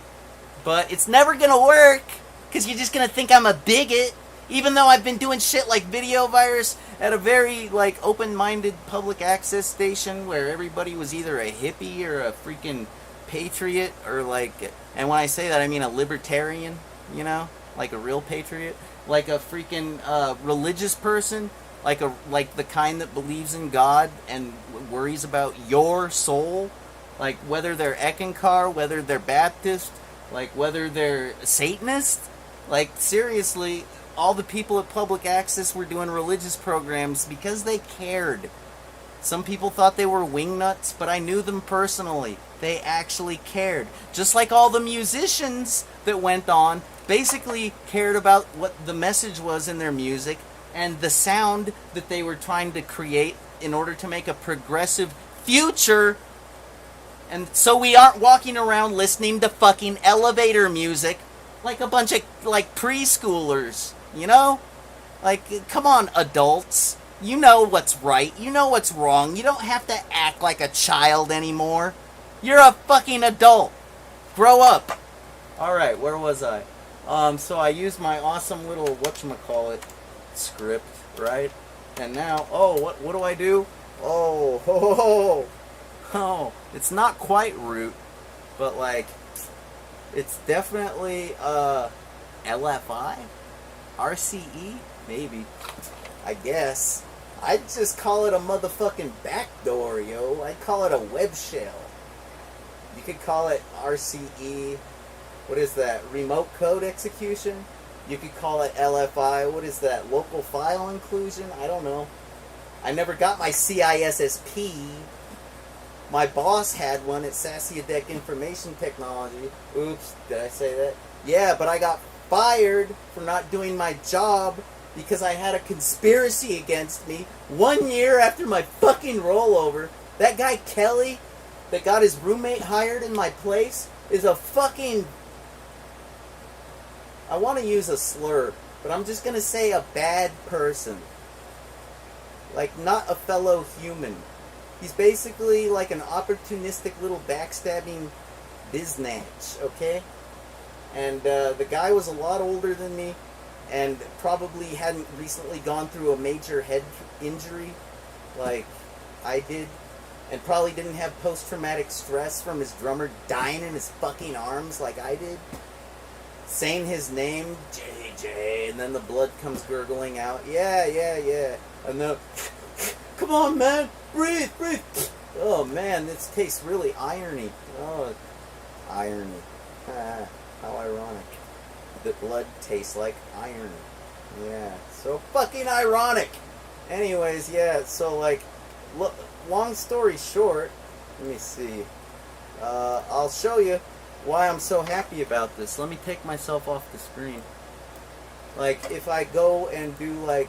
Oh, yeah, actually, now that I think about it, I loaded a much better interface.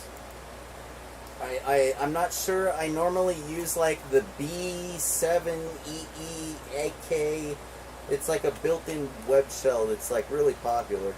But I loaded this one instead, I guess, because if you notice, the PHP files, I had to make, like, the H a capital, because otherwise they wouldn't load.